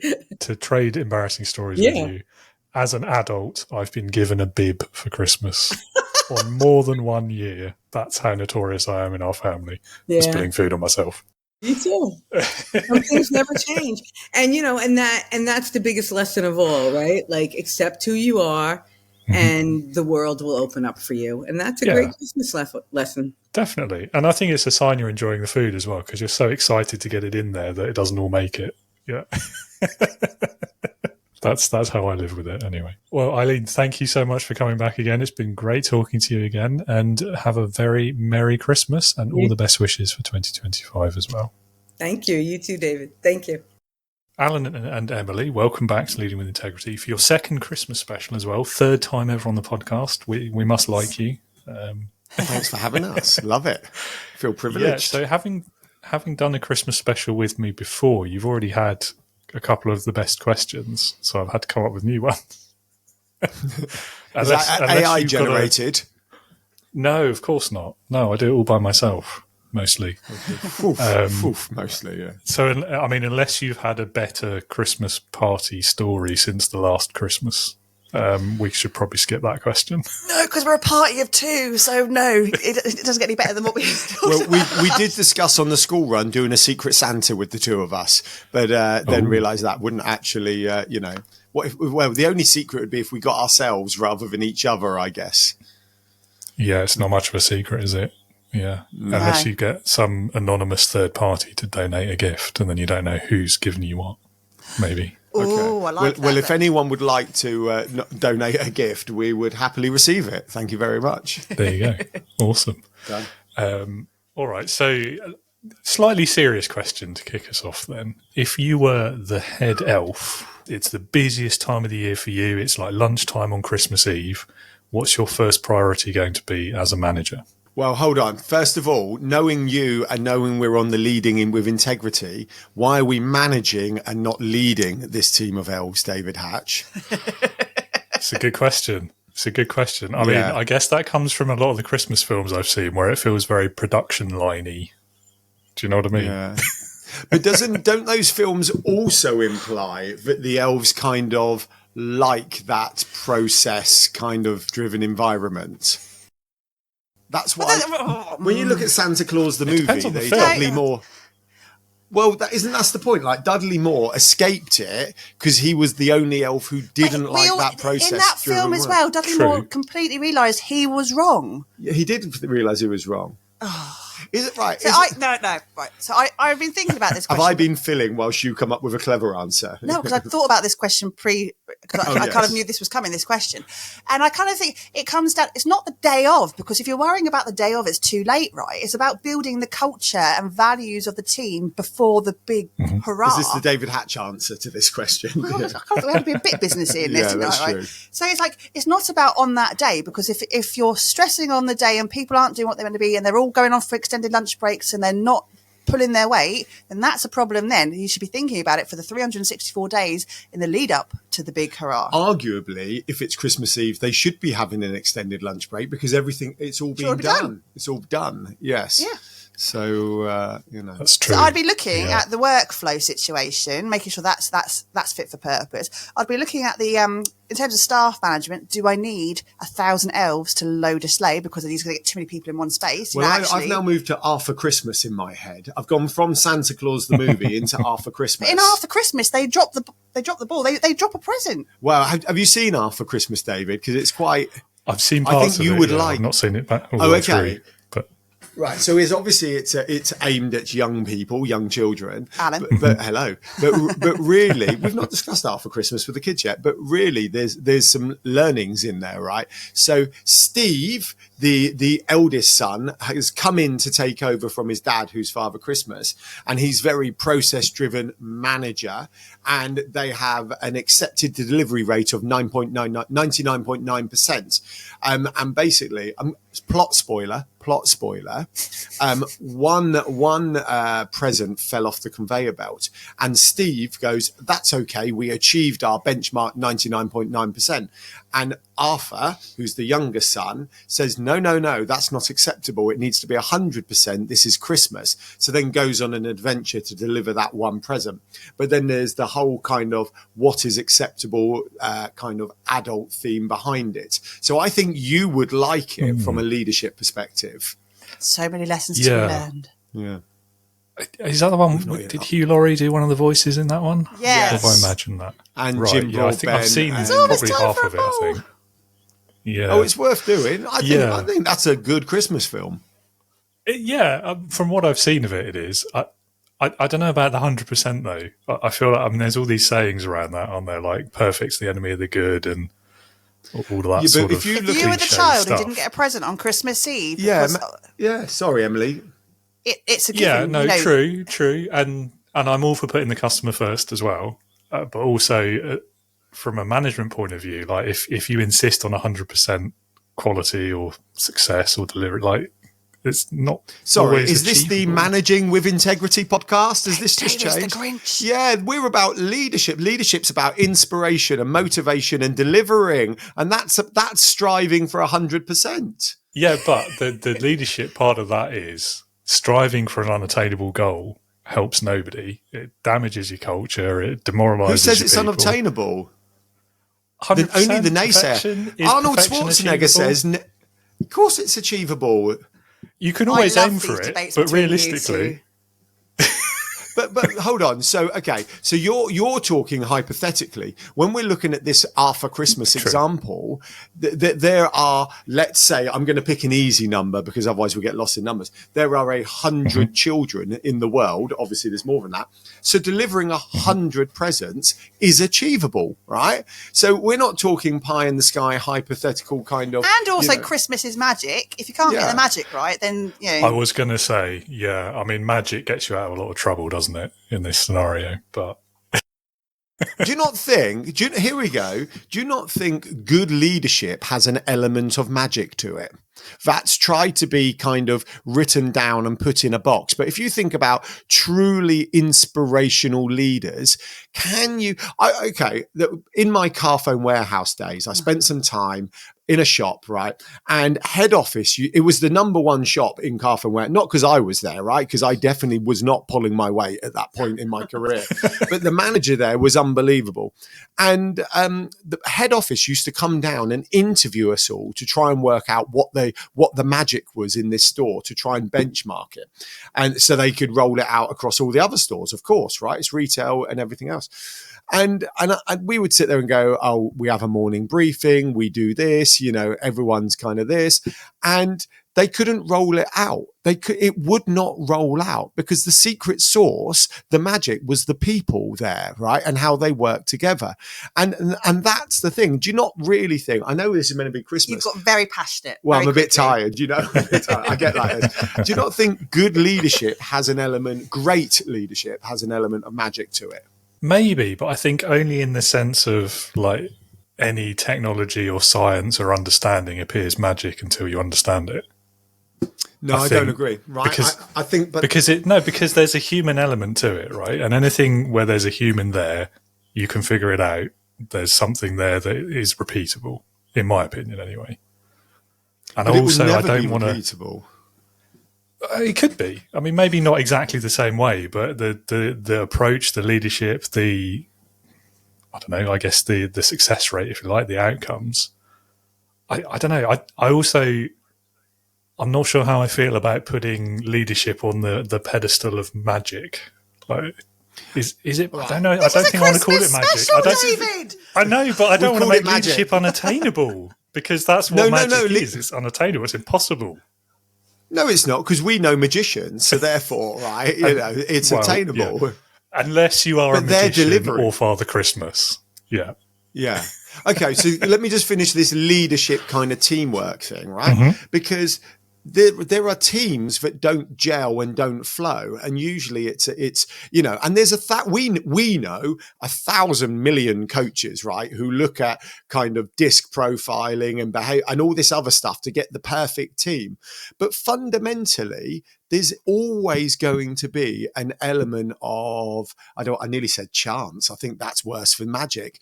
There's an element of, right, okay, Richard Branson, leader. No, it's not a good leadership example. I need a better leader. No. David, best leader example, please. And then I promise you I'll shut up on this. What, best ever? Oh, God. Yeah, Put me on in the your spot or there. one I you can't like choose to one. use. Just one nice one. Yeah, one nice one. See, again, that's difficult to answer because they're all people, aren't they? And everyone has flaws. I mean, Richard Branson's not a terrible one, Okay, so but if to be we, honest. I mean, compared to Steve Jobs, anyway. Crack on, come on. No, I'm just right. Okay, let's stop. Go. This Go with the one that this you is thought why. of. This is why our episodes always end up like extended marathons because you literally go. It's not all me. You. Okay, I'll take responsibility this time. I do I'm as not well, on to be shoulders. fair.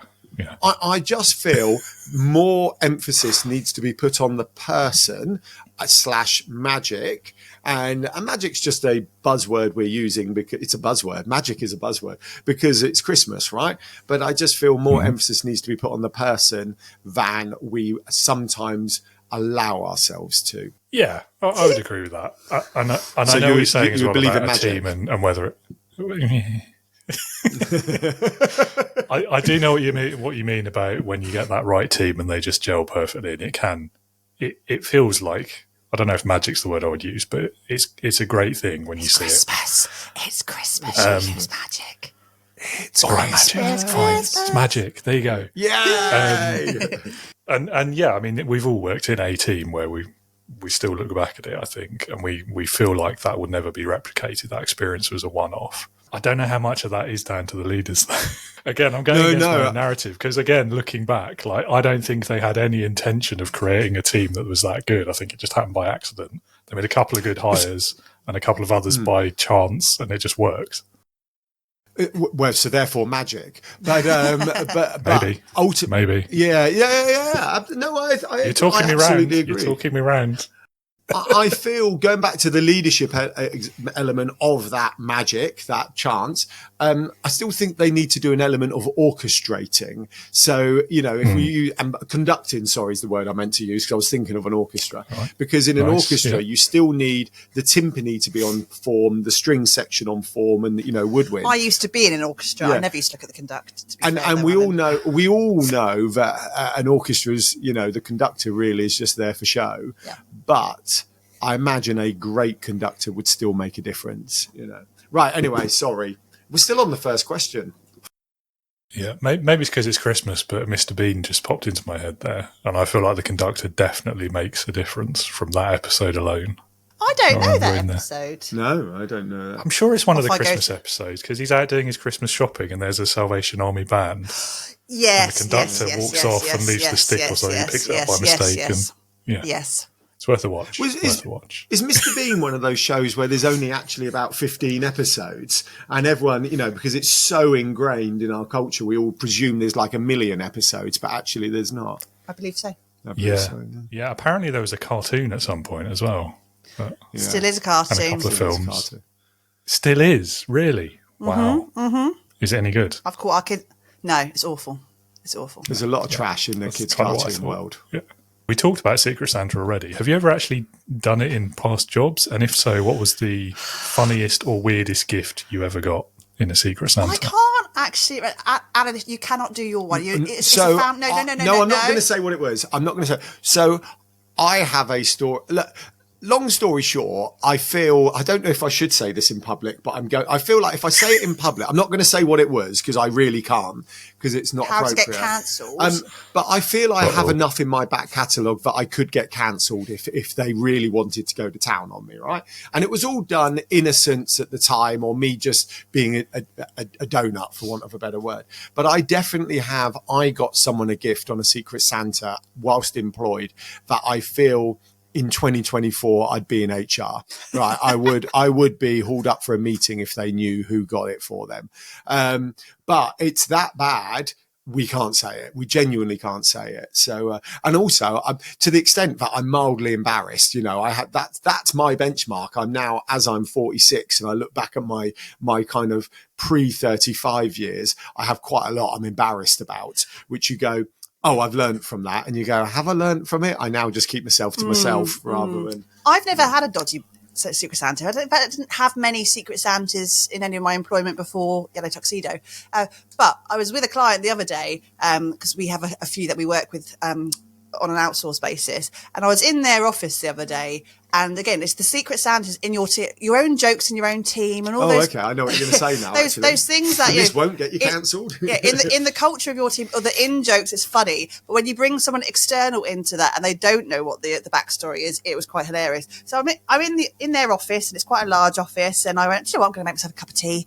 And I went into their cupboard and I grabbed a mug and I filled out. No, it was coffee, not even tea. And it was a nice plain black mug. And then by the time I got back to my desk, it was one of those heats ones. You know, when that's reaction heat and a picture turns Sorry, up. can I interject, right? I'm not going to finish your story. David, whatever you're thinking appeared, it's worse, right? I think it's worse because I think your immediate thought is going to be a bikini-clad lovely if this was the early 90s. I was actually thinking it's a rookie mistake, like an unmarked black mug, like you should have known. Well, it's difficult, isn't it? Because again, there are things in company culture and within teams that there are certain mugs I'm not allowed to touch in the shelf because they're definitely Allen's, and you don't know quite the dynamics and stuff. You got okay. I don't want to use so and so's mug in case they get the arse because it's the only thing they will use. Some people only like white rimmed mugs; they can't have colour. It's a very there's a lot of politics around which mug you use. Anyway, got this black mug that turns out to have a picture on it, and it's a picture of Hitler. And I'm like, okay. I didn't realise and there's all the swastikas. And wow. But also quite relevant because he had a unique leadership style as well. So absolutely. But I was like, I don't know what the in-joke was. And they just looked at me aghast going, no, that's not what you think it is. And we didn't expect that. And they just completely forgot it was on the shelf. But I, as a visitor to their office, had a Nazi swastika in my hand with a Hitler picture on it. Wow. So, okay. So that was fun. Yeah, that's different. Yeah. Yeah, Alan, you're going to have to tell me what the gift was later. I have to say, I will, but I'm not convinced. There's a few stories I'm not quite ready to say in public. I feel Yellow Tuxedo needs a larger audience before we alienate a percentage, because a percentage, is scalable, obviously, and alienating a percentage of our small audience would, quite a large knock-on. You've not hit the tipping point yet, is what you're saying. No. Yeah. But perhaps it would be enough to hit a tipping point. Yeah. No. Yeah, I mean, if you get away with a Hitler mug, though, I feel like you're probably fine. None of the workplaces I've ever worked in have ever had a Secret Santa, but we did have a mug-themed we called it Mug Gate. This is not relevant to Christmas or Secret Santa at all. It's just popped in my memory because you're talking about mugs and being very particular about them. So I think the office manager at the time bought, must have been like 24 branded mugs in a box. And they arrived, we saw them. One of them went on the shelf and then we never saw the box again. Somebody stole it. All of the mugs gone. There was one in the cupboard. We never saw them again. And it was like, we never solved it. Humbug. It was like 3 years of trying to figure it out. We never solved it, unless they did after I left. But I'm sure I would have heard. Because it was Humbug. yeah, Who do you think stole it? controversy in the office. If you had to cast a rather large aspersion on someone's character, who would that be? Nigel. It's definitely Nigel. So I have Nigel. I have a silly theory and a serious theory. Yeah. Do you want the? I'll do the serious one first because it's boring. Yeah. I think the cleaners didn't realise what was in it and they threw it away by mistake. That's my serious theory. We're My part silly of that theory, one. That's serious. Yeah. Yeah, it's boring. My silly one is that the boss liked them so much that he took them home and just lined his shelves at home with branded company mugs and just like That's sat in the definitely kitchen what drinking happened. coffee and like stroking the mugs. That's my silly theory. Love that. I think Love that that. is what happened. That's the Christmas ones, I think. Unless we want to revisit last year's again, but I feel like we shouldn't. No. Okay. All that's left for me to say, I guess, is Happy Christmas. Merry Christmas! Ho, ho, ho! Drew, welcome back to Leading with Integrity. It's wonderful to have you back on the show. And yeah, Happy Christmas as well. Well, thank you very much. Happy Christmas to you as well. It's awesome to be back. I had such a great time the first time. Well, the feeling's mutual. What are the top leadership lessons that you think we could take away from Santa Claus or Father Christmas or Kris Kringle, whatever you call him in your neck of the woods? You know what? That's such an interesting question is what could we take away from him? And I think this might sound goofy, man, but I think that the number one thing that we could take away from Santa Claus, Father Christmas, whatever it is on a very practical level for those of us who, especially those who are entrepreneurs, you don't need social media to be incredibly impactful. Because, and I was trying to think of how to give a unique thought to this particular question. And the number one thing I came up with is you really don't need social media to be impactful in this world. Santa doesn't have an Instagram that I know of. He doesn't have a Facebook that I know of. I'm sure there's a North Pole one somewhere. But the idea that for us to matter to this world, we have to let people know what we're doing at all times. Not relevant. Santa disappears for 11 months a year, comes back in, has his impact on the world, he and his team, and then disappears again. We don't need to know what he thinks on X. We don't need to know what he thinks on Facebook. Santa works at what he works at, shows up, the fruits of he and his team's labor impact the world, and you can disappear. And nobody forgets that Santa Claus exists. So my number one thing that I think we can take from Santa Claus is stop worrying about how you look on social media and start worrying about how your work is going to impact people at the end of the year. That's the number one leadership lesson I take from Santa Claus. Get off the social media, the social media. I could not sound older right now. That's when I thought about that question. That's what I came to. I'm sure there's lots of others about management and about goal setting, but this, you know what? Keep your head down, do a phenomenal job, let your work speak for itself, and then shut up and let the impact carry its weight.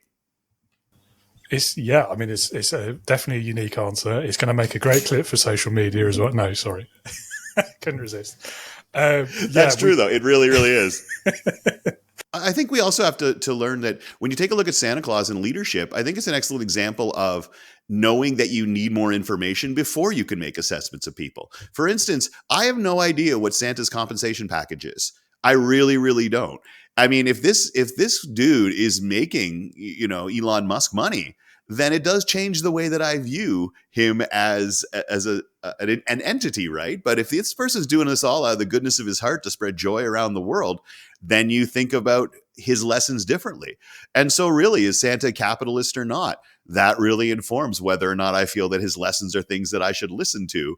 And I don't know. So for me, what I learned from Santa Claus is I need to better understand people's motivations before I can better evaluate their behaviors. Yes, which sits perfectly alongside the social media commentary that we started with. I don't know. I've always sort of assumed he does it as like a charity thing and maybe he has another job the rest of the year.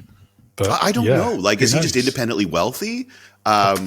Like, how does he deal with the sled upkeep? Is he stealing stuff as he goes around, like, that's over possible. Christmas? You know what? Well, there's just so much we don't know about Santa. And I think Yeah. it's time that we start asking some hard-hitting questions. Yeah. I mean, Right after also, I get my gifts. Yeah, obviously. Yeah, we'll start on the 1st of January. Yeah, exactly. I mean, also, not being a parent, I'm almost, I don't know, I don't want to say suspicious, but I feel like maybe there's a giant con going on. All the parents in the world, maybe they're paying Santa tax all year round, and who knows? We wouldn't know, would we? Parents, There's also tell us the truth. Yeah, there's also sort of like some sort of lesson in universal widespread deception being accepted. But you know what? Let's stay and focus on the joy of Christmas and the inherent goodness that Santa is supposed to represent. One thing I did learn from him, though, you don't need social media, but man, he's got good PR. Because like Santa wasn't exactly, less than 100 some years ago. There was no Santa as we know him now. Dude hired a really good media and image consultant and is really knocking it out of the park. So when you're not an expert at something, hire someone who is. So Santa, another great leadership lesson, because whoever he hired as his public relations firm really nailed it. Yeah, it's a funny one. It is a funny one. If you were the head elf, let's say it's maybe lunchtime on Christmas Eve, what at that point, at that moment, is going to be your first priority as a manager or as a leader? Because I've been told off for using the word manager in this question already. If I was the head elf and it's Christmas Eve at noon, my number one thing on my mind, without a doubt, is Unionise. That's definitely a unique answer. Yeah. Honestly, man, Unionise. I really think that around noon every year, that guy's got to sit down and just be like, there's got to be a better deal here. I think that noon, in a more serious answer, noon on Christmas Eve would be the wrong time for the head elf to start thinking about what they have to say in that particular case. I have a feeling that how things are at noon on Christmas Eve is set up by a lot of behavior, question, and culture creation before that time. I've quoted so many times in the last 2 weeks I believe it's a Japanese proverb that says, when you're thirsty, it is the wrong time to start digging a well. And I think that when you've got a really huge thing that you have to accomplish collectively with other individuals, I would think that all the groundwork for that needs to start getting set probably on December 26th, the year before, when you give everyone 2 weeks off. That's where you start to build the culture there. So I think what I would do at noon on Christmas Eve is start to ask myself, where have the cracks shown up this year? What were the things I should have been doing in October, in June, and last February that would have dealt with some of the challenges we're feeling here? Because my guess is that, I know that we're all talking weird hypotheticals here, but really the breakdown there is going to be in people. It's going, not people, elves. It's going to be in energy. It's going to be in commitment. It's going to be with stress. That, I think, is the big thing there. Because honestly, if they're building that many toys, they've got some magic working on that level. But I doubt that you can use magic to deal with how people feel. And so, or I don't think you should. I don't think you should ever befuddle someone into feeling a certain way, or I forget what the Harry Potter term would be, but like charm them or mesmerize them into feeling a certain way. It should honestly be about what you've done together to build a culture that makes you want to work together and accomplish really difficult things. So I will say noon on Christmas, my number one thing as the elf would be, where do I get my union cards for next year? After that, it would be starting to break down what are the challenges I'm feeling right now and what should I have done 3, 6, 9, 12 months ago to mitigate that particular problem right now. Because with that few hours to go, whatever your problem is, it didn't emerge that day. It emerged a long time before that. It's a very strategic answer. Yeah. And so you've picked on a couple of things. One is a recurring theme this year about the unionization side of it, but less that, more about, is Santa really just the figurehead who's taking all the credit for everyone else's hard work? So that I don't know. I mean, what do you think? Is he like just a really great leader, or is he the glory hound, the one who's the slave driver, if you like, and he just takes the credit for what the elves are doing, and they barely get a mention, right? So there was a classic moment, I think it was in the TV show Glee, where one of the characters asks the question, what's the difference between an elf and a slave? And there's this long, heavy moment afterwards where I decided to just move past that question because it made me very uncomfortable. Is Santa someone who takes all the credit? I wondered that because as I thought about this question, that was one of the things I thought about. Like, is Santa just someone who takes credit for other people's work? But I think, and I don't know the answer to this, but I do pose it as something to consider. Does Santa take all the credit for other entities' work? Or do we just give Santa the credit for other people's work? And so the question then becomes, is this Santa, the individual, trying to take credit? Or is because Santa is, and let's just throw it out there, a supposedly straight white dude, like so much else in the world, does he just get the credit for other people's work because he's the one who wears the big red suit?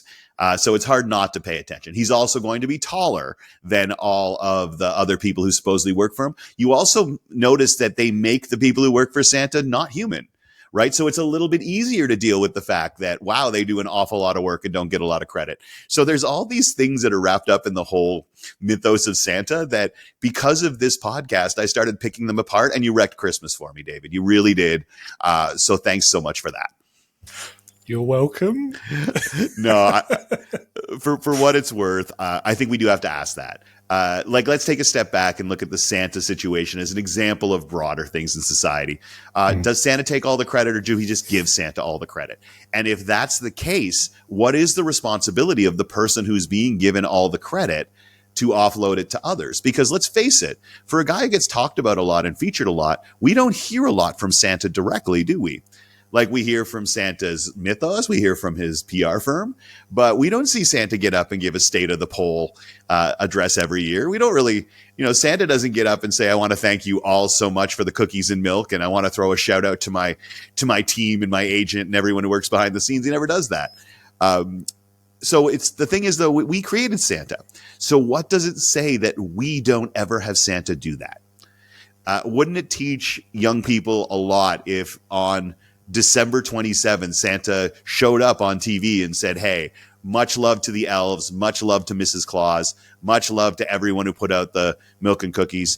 The fact that we didn't make that a part of the entire Santa experience for young people does say something about what we chose to prioritize.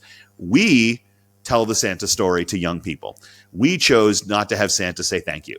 And that, to me, is something that we should probably think about. And is it something that we can change pretty easy for those people who are parents?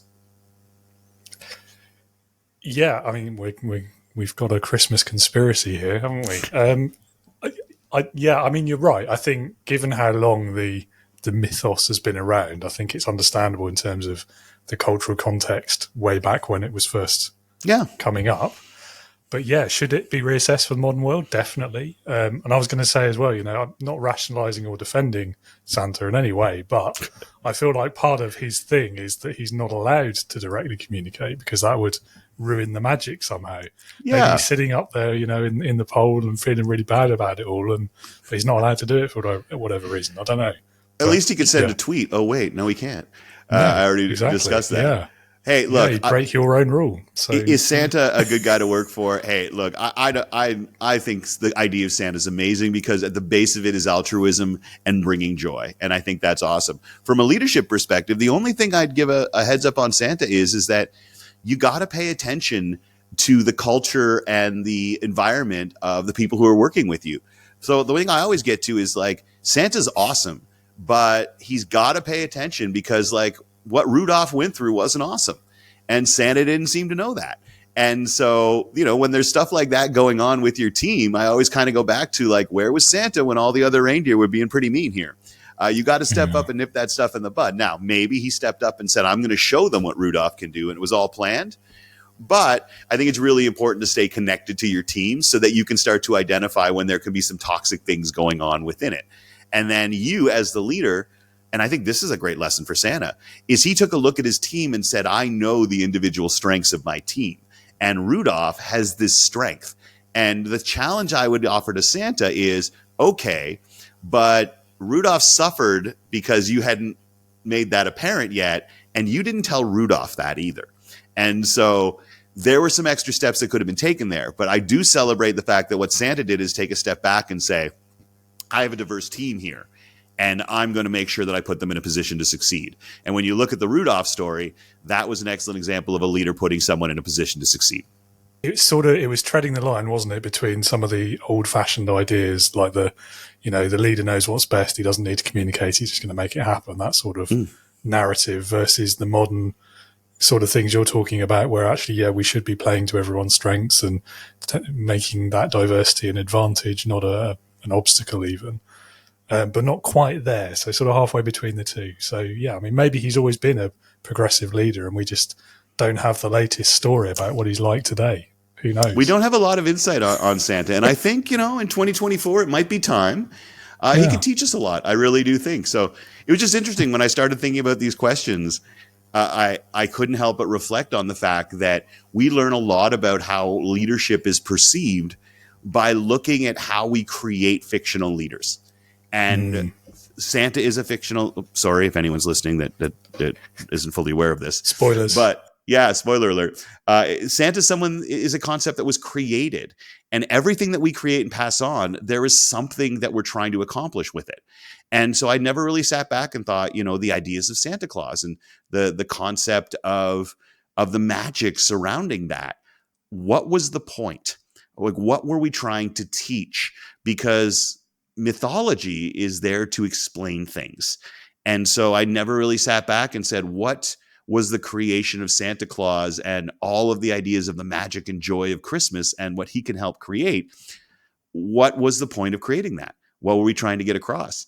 And what were the untaught lessons that come across as a result as well? And I think that that's what a lot of leadership and analysis in 2024 is about, is taking a better look at the unintended consequences of things. Not to say that, it shouldn't have happened because of these unintended consequences. That, I think, is a mistake people make, is that when we point out unintended consequences or negative things about things in society, I think people sometimes think, you're saying they never should have happened or they should be gotten rid of. I don't think so. I think it's just wise to take a step back and say, okay, well, what are the aspects we haven't thought about? And what are some of the implications of this that we may not have considered? So that as we continue to bring the benefits of these ideas and stories forward, we can mitigate some of the unintended potential damage that they do. So I think that's important. Like the most, Santa's supposed to deliver toys to all the boys and girls all around the world, right? He's equitable in that way, but his image is representative of one particular type of person on the planet. It always is. And so what does that say? And what messages does that send? I'm not saying, oh my God, Santa's a terrible idea as a result, but since he does exist, what are the lessons that it's teaching?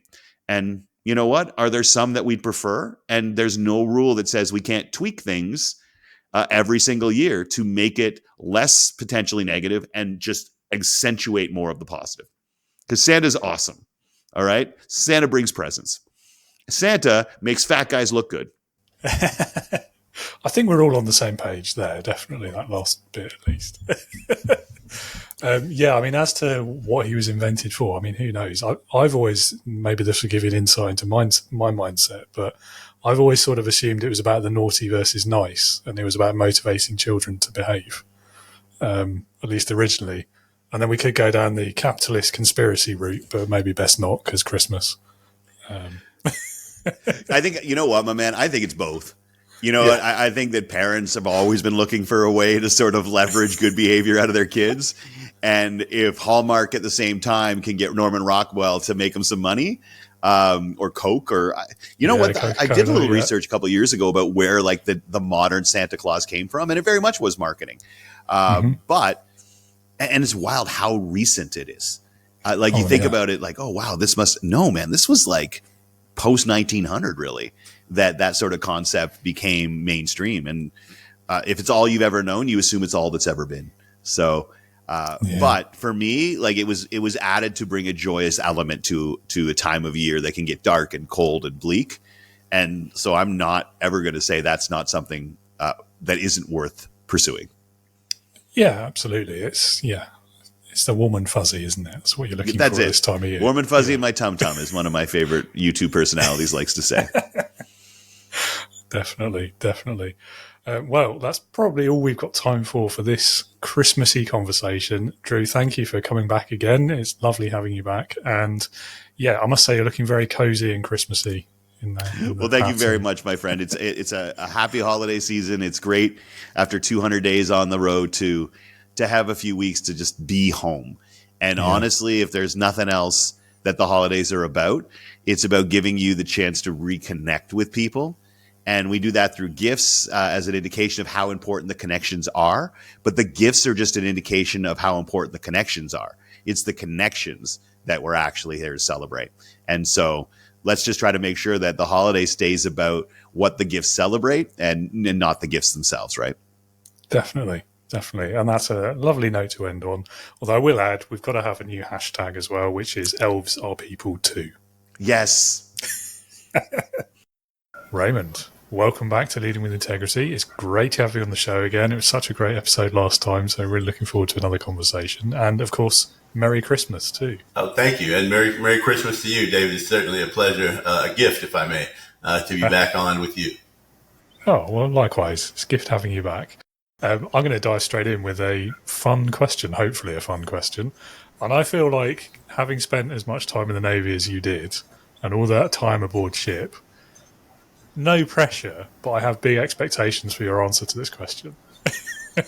So the question is, what's your best or worst workplace Christmas party story? That, I love it. So that stimulates so many memories.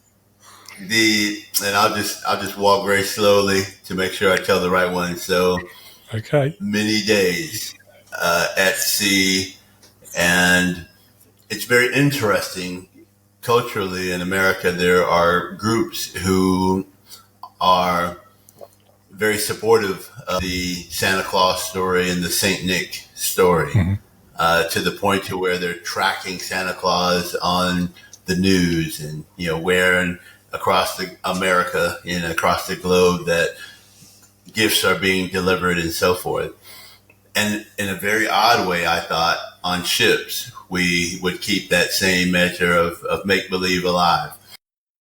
And so my first ideas are how tragically wrong those things went. However, a very pleasant memory was one year I worked in the Pentagon, and the senior leader, and as you remember, I was a command master chief, and the senior leader for the Pentagon and for the most senior person in the Navy was gone. And he was gone the day of the Christmas party. And the Christmas party event, it was my first time there. And the parties are in the hallways of the Pentagon. And so people would have, doors decorated. They would have the food that they brought in, beverages, adult beverages included in the hallway. Now it's my first time there, and so I was a bit taken aback by the festivity in a very, very formal place. Well, the chief of naval operations came out, and I had just surveyed the hallway and came back, and I greeted him as he walked into the area, and he says, "What's next?" The fear and the confusion that just momentarily gripped me, David, I just cannot put to words. The level of energy was so high because I had seen things that I would not have approved of on a ship. And so I said, well, here's where the party begins. Here's where the party begins. And we began to walk down this hallway with measures of festivities and people in apparel that had my eyebrows way up, probably even higher than they are right now. And I was just bloodshot. I was blushing red, the same as the shirt that I'm wearing right now. And we walked, and he handled it with such grace that I thought maybe this is the norm, or maybe he's just that type of guy. Either way, it was a moment for me that I thought was just going to be a flat out catastrophe that he handled with such grace that I realized, okay, there's more than one way to handle the excitement and the different ways that people celebrate. So my favorite story to tell in public would be the story of walking through the Pentagon and the absolute party that was going on that just blew my mind. Yeah. It's one of those things, isn't it? It's surprising, but then also it's quite often, isn't it? Those like really formal, like tightly controlled places where it's all like professionalism all the time. When it gets to Christmas, they often have the wildest parties because they have to. It's like the pressure release, isn't it? I'll tell you, it's one thing to relax and let your hair down. It's a whole other thing to take it off. And so it was so funny. Yeah. A great time. Amazing. Yeah. I wonder if it would have been that same level had the boss still been there. It's kind of like the kids having the party when the parents were away, right? And everyone knew that I didn't know. And so it was so fun. But one thing I know for sure is that it's very, very important in the workplace to be able to balance out, that seriousness and oftentimes stoicism that those of us in the world of combat arms are, connected to. And making people more human is a way to let people know that we care about them. So it's important, even though it may be very different than my own personal belief system. Yeah, I think that's the best way to look at it as well. So Santa Claus or Father Christmas, what's he known as in your house? Santa Claus is how I grew up knowing. Okay, so what do you think are the most important leadership lessons that we can take from Santa Claus? It is important to take account of behavior throughout the year. And as the leader, it's our opportunity to decide what to do with that account. Whether it be are you on the good list or you're on the double black naughty list, and, what do you do with regard to those folks? And so I was having a conversation last night with one of my clients talking about the recognition program that they have in their organization. I think that if Santa Claus was the CEO of an organization, he would have a way of recognizing excellence, even if the majority of what that person did was naughty. They would figure out a way to figure out a way to recognize the excellence with hopes to magnify that rather than the things that they did wrong. So that would be the best lesson for us to learn from Santa Claus. That's a good one. Yeah, we've not had that one before. I like it. It's it's paying attention, isn't it? Absolutely. Attention to detail is something that I would imagine that someone with the list probably has to do. So we should do the same. Yeah.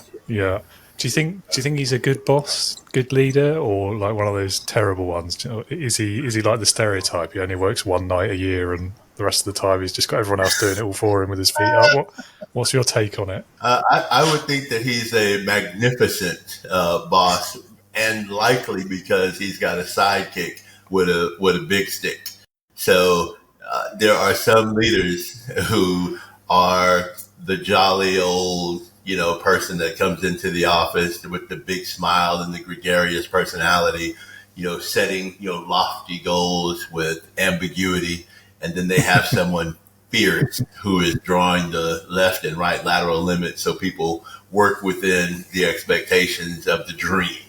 So it would seem to me, as someone with the aforementioned naughty and nice list, that they could pick the exact right person to be their strong arm in the workplace. I don't know who that person is, though, in the mythology or the story of Santa. Got to be the lead elf, I would imagine. Yeah. Either the lead elf or Mrs. Claus. Yeah, possibly. Yeah, like family imagine. Business, right? Yeah. Yeah. Exactly. That's right. Okay, so I mean, on the subject of the head elf, if you were that head elf, and it's say, I don't know, lunchtime on Christmas Eve, what's your first priority going to be at that point of your year? Shucks, in 2024, the number one thing on my mind is making sure everybody's there, because those elves very likely, like much of the population, are trying to work from home. So we need them. We need to make sure that they are in the shop where the work is getting done if they have one of those types of jobs. I say that playfully, but oh so seriously, because the RTO, the return to office movement, is one that we're still grappling with in the United States. And so I would say that my number one priority would be ensuring that those who have jobs on what my mind would call the assembly line are in the place to be and have all the tools, parts, and material they need to build those toys that we are loading up on the back of the big sleigh. Yeah, no, that's a good point. I mean, I'm all for like virtual first and work from home. I think that's the future of work. But even I will admit, if you're working in a factory on a production line, that's quite difficult to do from home. You probably have to be there. Unless they're going to ship the machinery and stuff to your house, which feels not practical. Yes. Well, it's a very, very interesting place that we're in, and deciding when I was young, deciding do I want to work in a factory job or do I want to work in the corporate world. What we should distinguish the blue collar worker and the white collar worker is how it was the language here. And do you want to work a desk in the air condition, or do you want to be in a plant or somewhere else? And that is certainly we have a new category now with this hybrid environment, that's for sure. Yeah, it's going to be interesting, isn't it, the next sort of year or three, and how that all plays out, I suppose. It feels like it's been one of those things that sort of we've been in limbo for a bit ever since COVID. And now I think, there's going to have to be some sort of resolution to a semi-permanent state quite soon.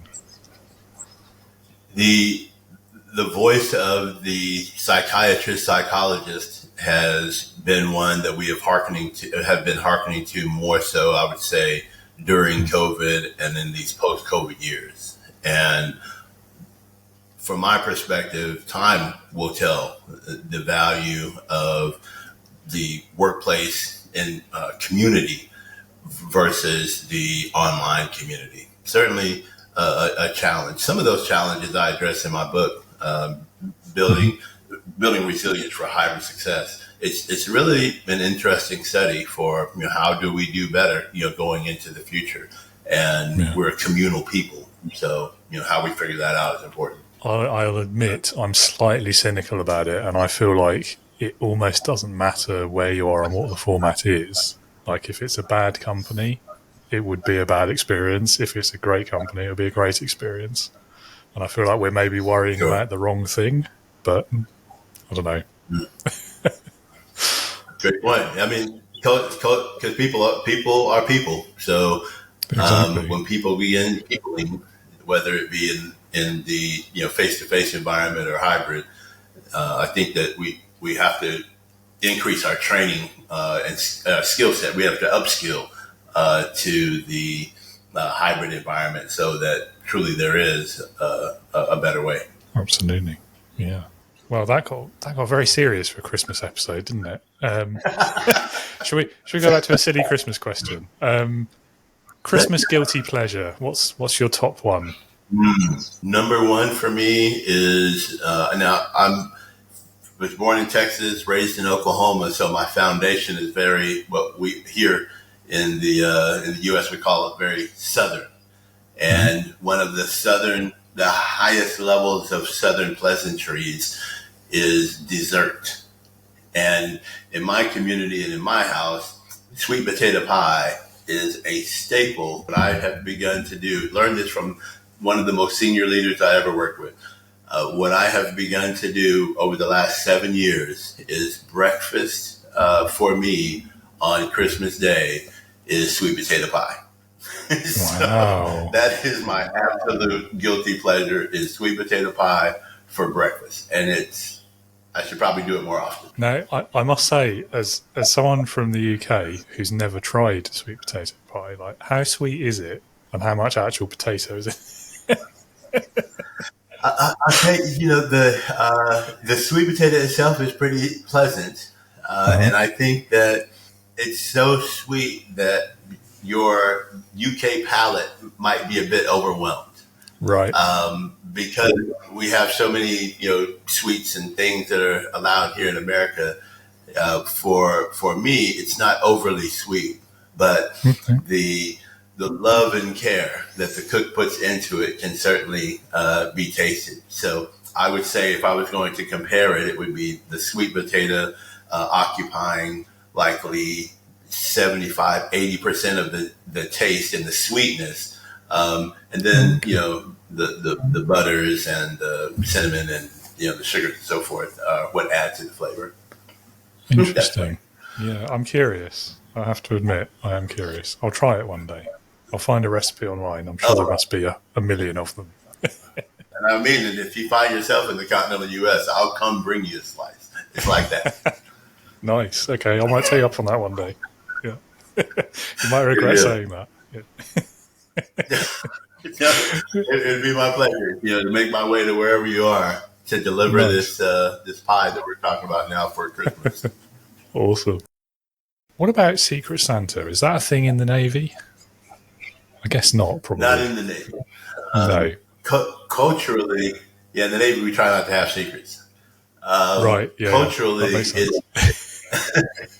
so at family events we have either a Secret Santa or what we call a white elephant, type of exchange. Ah, okay. White. So this is only the second time I've heard of this white elephant concept. This was very new to me. It seems very. Okay. I don't know.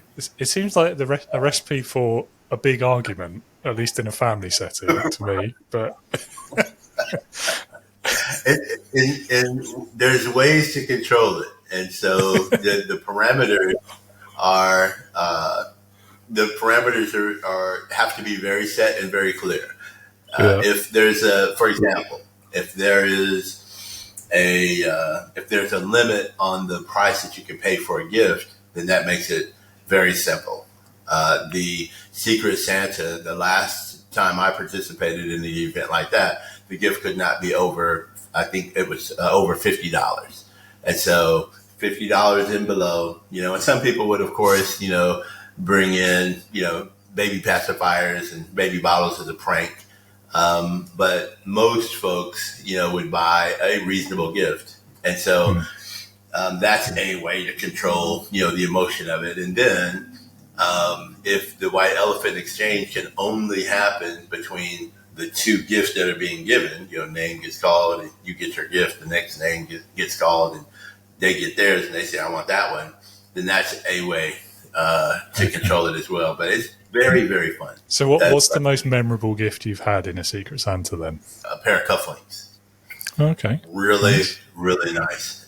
They had a little platinum ball inside of them. And it seems to me like and that was a Secret Santa, not a white elephant. And so there were no parameters on the cost. So I don't know what the cost was, but those darn cufflinks were probably my favorite unexpected gift. Yeah. Well, that's nice. Good. All right. Well, thank you for being here again. Great chatting with you as always. I mean, have a wonderful Christmas and very best wishes for 2025 as well. Same for you. Same for you. Hopefully we'll have the opportunity to connect again. I hope so. Yeah, it'd be great to talk again. All right, David. Take care. Scott, welcome back to Leading with Integrity. It's great to have you back, and a Merry Christmas as well. Yes, thank you. Thank you. It's good to be with you. No Christmas jumper, though. It's a shame. Hat. I'm wearing mine. Didn't fit. Oh, dear. Yeah. It's the thought that counts. Yeah. All right. Well, Christmas questions. First one. Difficult one, maybe. Silly one, definitely. If you were the head elf, let's imagine that it's lunchtime on Christmas Eve.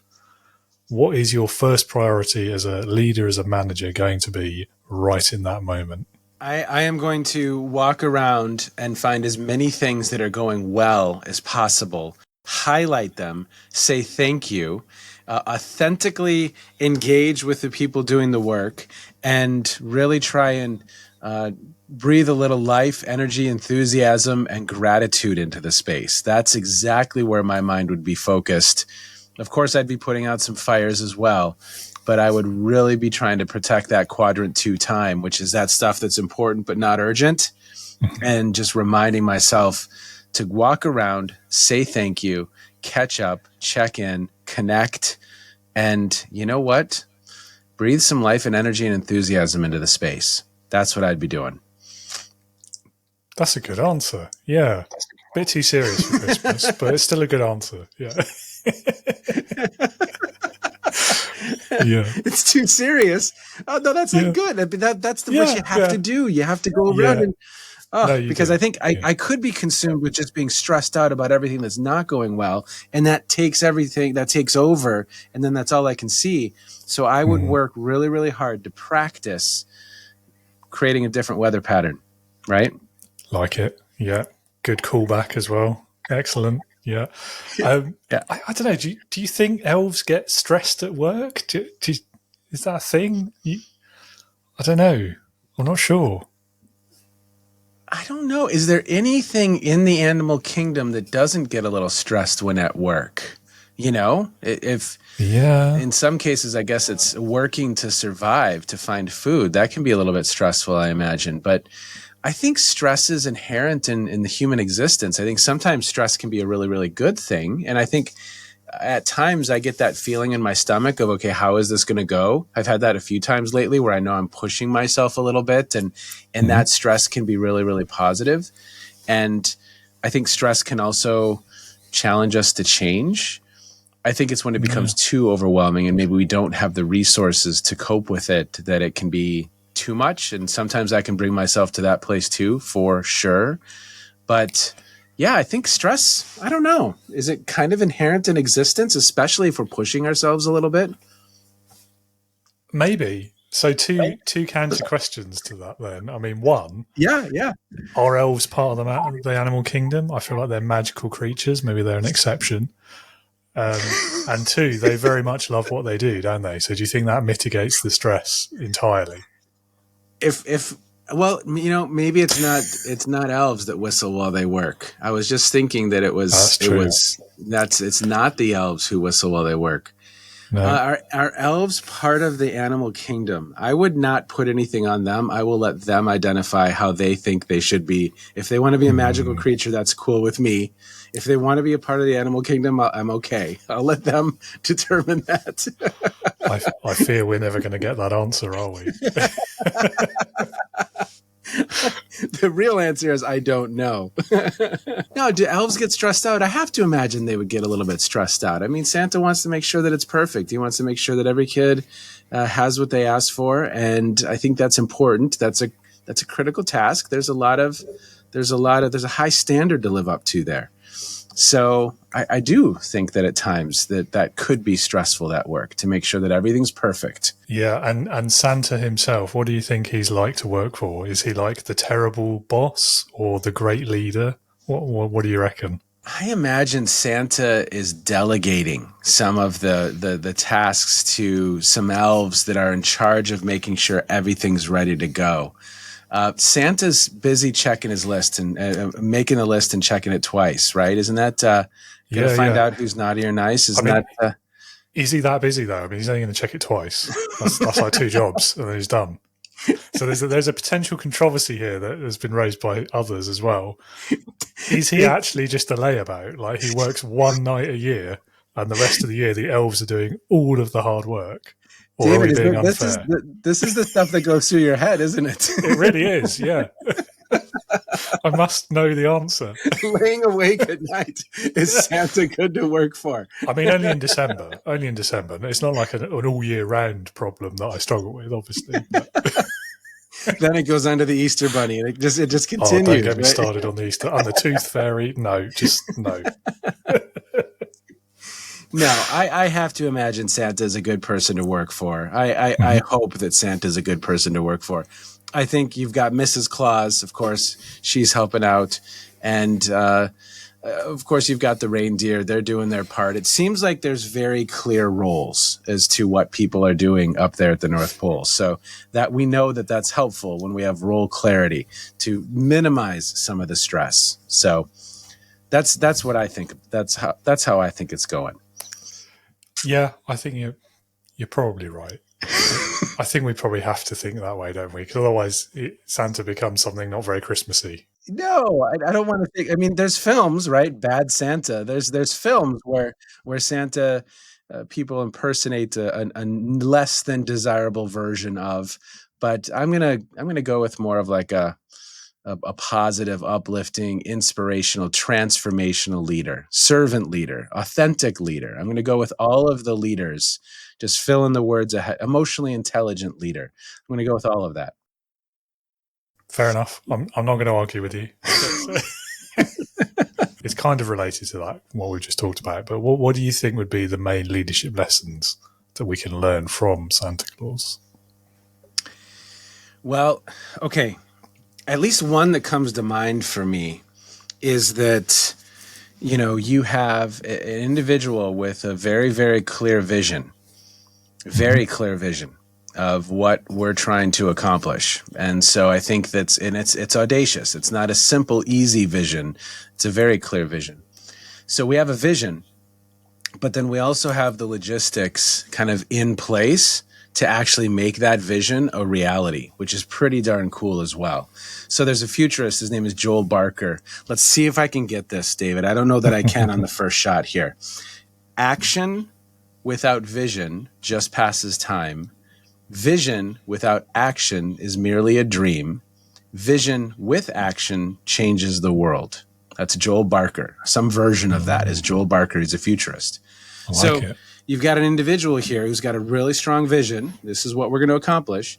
And then the logistics to actually make it a reality. Because I think at times there's people who have really good logistics. Kodak had great logistics. I mean, there were processes for everything. It's just that at the end, the vision wasn't there. Mm-hmm. And then you have leaders you've worked for that the vision's there, but the real process orientation to actually make that happen, it didn't exist. They were a little bit of a train wreck when it came to organizational skills and putting things into action. So I think those things combined, Santa does a pretty good job of it. And then again, if like we just discussed, he's a good person through all of this very difficult work, well, you've got a triple threat at that point. Good person, vision, and actually gets results. Boom. Yeah. And no, I like that. I think the key part of it as well with having that vision, as you've said, is it's got to be like practical and achievable. Now, there's nothing wrong with the grand aspirational aims, but there comes a certain point where if that's not something that's actually possible, it can almost be worse than not having anything at all because everyone just gets really like downtrodden and depressed because they know it's an unattainable goal, and so you just give up. Now, for most people, 100% of the people in the world, with that one exception of Santa Claus, the vision he has would be that unachievable one, but because it's him and because there's the magic of it and the Christmas of it and he's got the logistics in place, it's perfection. Yeah, it doesn't matter if it's snowing or sleeting. He's got Rudolph to I mean, he's planned. He's scenario planned this endeavor very nicely. Yeah.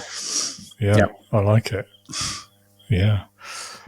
Right. Changing topic then. This one's totally irrelevant to leadership. It's just a fun question that I want to know the answer to from everyone, really. And that is, what is your Christmas guilty pleasure? Everyone has one. You may not want to admit it, but I bet you've got one. Christmas guilty pleasure. Okay, so I'm going to go, it's not a current guilty pleasure. Mm-hmm.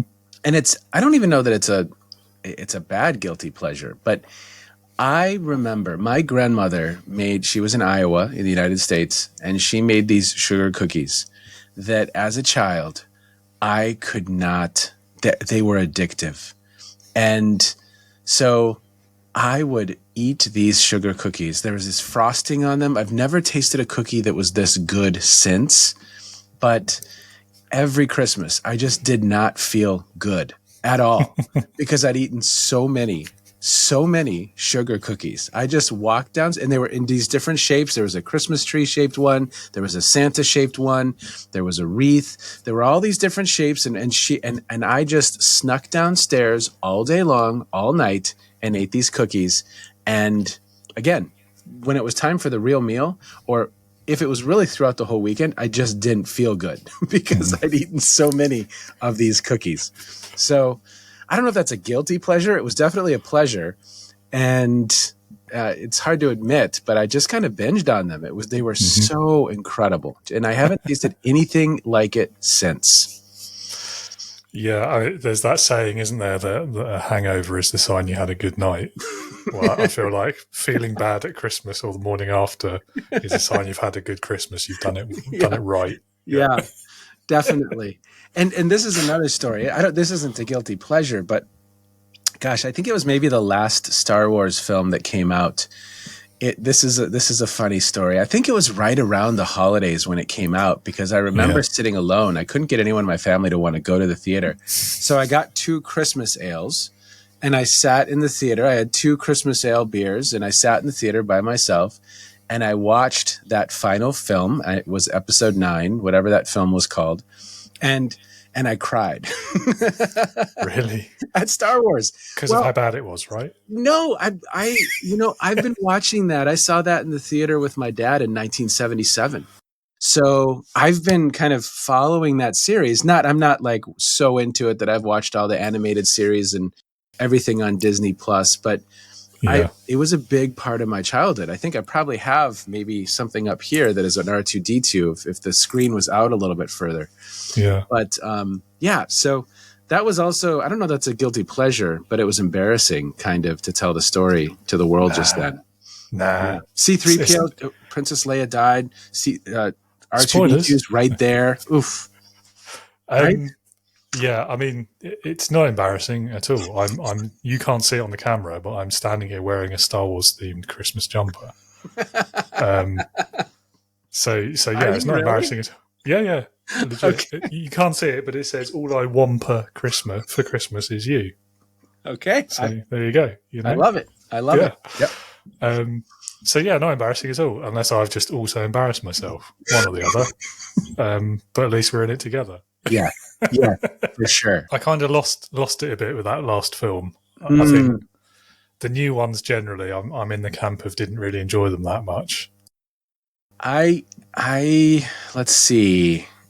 Of course, the first 3, which were episodes 4, 5, 6, I loved. Empire Strikes Back, probably the best day, other than my children's birth and my wedding.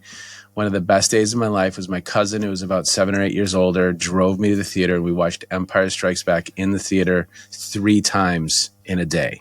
Nice. That was another day I didn't feel well because I just ate popcorn and Twizzlers all day long and watched Empire Strikes Back. And that opening scene, it just blew my mind in 1980. Yeah. So yes, I mean, I absolutely have fond memories of that. Oof. Yeah, I think Empire Strikes Back is probably one of the best films ever made, I would suggest. So good. Yeah. I watched it with my girls, and because they hadn't really explored the Star Wars series, and yeah, they loved 4, 5, 6, 1, 2, 3. They were just boring. I mean, in my mind, they didn't hit for me at all. That's interesting. I felt the first one, especially, like the girls kind of lost interest at that point. And then I did like 7, 8, 9. A little corny at times, but Star Wars always is. They're always getting into places they shouldn't get into a little too quickly, and they always know how to fly things they shouldn't know how to fly a little too quickly as well. And so you kind of have to get over that a little bit, right? Yeah, you're right. That is weird now I think about it. But then I guess in their universe, it's like if we were to just jump in a car. Yeah. You're like anyone in our society, like even if you've never driven, you could figure it out. Yeah, but TIE Fighter seems like it's different than maybe the Millennium Falcon. I don't know. Maybe I'm wrong. I don't know. I mean, space is bigger. There's less to hit. I don't know. There's probably a logical answer there somewhere, but I don't want to think about it too much. Star Trek's a little better with the logic. It is. You're correct. Yes. Well done. Yeah. Yeah, so I don't think you need to feel guilty about any of those guilty pleasures. Yeah. Yeah, that's good memories. Good memories. Well, I've run out of Christmas-themed questions, I think. I wish you a Merry Christmas, sir. And you as well, and all the best for the new year. In fact, we're going to do a New Year's episode very soon, aren't we? So I'll see you again. Okay. I'll see you soon. Welcome back, Stebbington. Merry Christmas. Merry Christmas. So you've been on a Christmas episode before, unlike most of the other people in this year's special. So I can't ask you the same questions again. I had to think of new ones. Okay. Oh, so we've got different ones to everyone else. Well, I'm sort of varying it this year. So some people are getting the ones you had last year. Some people are getting the new ones. Some people are getting a bit of both. Nice. So do you want the silly one or the semi-serious one first? That's a stupid question, I know. Silly. I feel like let's warm up with silly. Okay. Or should we go? Okay. Wasn't expected to make decisions today. This Fair enough. afternoon. Yeah. Well, if you didn't, I was going to pick for you anyway, so it's all good. Right, so Secret Santa. Has this ever been a thing at places you've worked? And if so, what is the funniest gift you've ever had or heard of? Can we just go, move on? Yeah, I've never really had a funny gift. Have you not? Oh. No, one time I had a really nice shawl and I never knew who gave it to me. And I always hoped it was someone that it probably wasn't. And I know who gives me my presents, so... Well, yeah, that was sorry about that one. A fun one, wasn't it? Yeah. Cool. I think you should put a little, one of those tumbleweeds going across the thing. Yeah, I mean, I thought it would be a fun question, but a lot of people have never had one. I mean, I never had it either, to be honest, which I guess is why I How did you come up asked. with the question? Well, because I've heard about it, and I wanted to be part of it somehow. You know, The thing is, can't really do it on your own. Santa, though, is that sometimes people they don't really know that well, so it's just always the same thing: bottle of wine. That's not funny. Yeah, and even that is a bit risky these days, isn't it? Because a lot of people don't drink anymore. So yeah, you can get yourself in all sorts of trouble. Yeah. So there's this thing in America. I don't know if you've heard this. I've never heard of it in the UK anyway, so I assume it's them. They call it White Elephant, where it's like Secret Santa, but then you can also steal gifts from people. Oh, we play this game. We do that with so we have a family Christmas. We hire out a hall, and then there's millions. there's a few of us. So we have a hall. Yeah. And so for us, there's three of us, me, Lee, and Robin. So we all have. I bought 3 gifts, wrapped them up, and then we all bring in. That's how many, and then we play the game, and we swap them, we steal them. It's a whole thing. It's so much fun. And it's like Secret Santa, but I got a really cool thing. I got a cooling rack for my baking. Yeah, cool. Present. Well, I loved it. I forgot it existed until I was making cakes, and Robin's like, "Mummy, you can use your rack." I was like, "Oh yeah, brilliant." But yeah, so that is actually something I do know. I only found out about it last year, but now it's been incorporated into the family thing. Okay. We did it last year, and we've done it again this year. Does it not like cause a lot of arguments? It's hilarious. Yes. Oh right, okay. It's chaos. But if they're not arguing over that, they'd be arguing over something else, right? So yeah. So I feel like it's maybe it's safer in a family setting than it is in a workplace. But I don't know. People are really polite in a work setting. Yeah, we are not. Oh, thank you. Yeah, but then you see something and then because last year one of my sisters wanted something, and so because she wanted it, we all kept trying to steal it, and that's when it gets fun. I'm familiar with how siblings work. Yeah.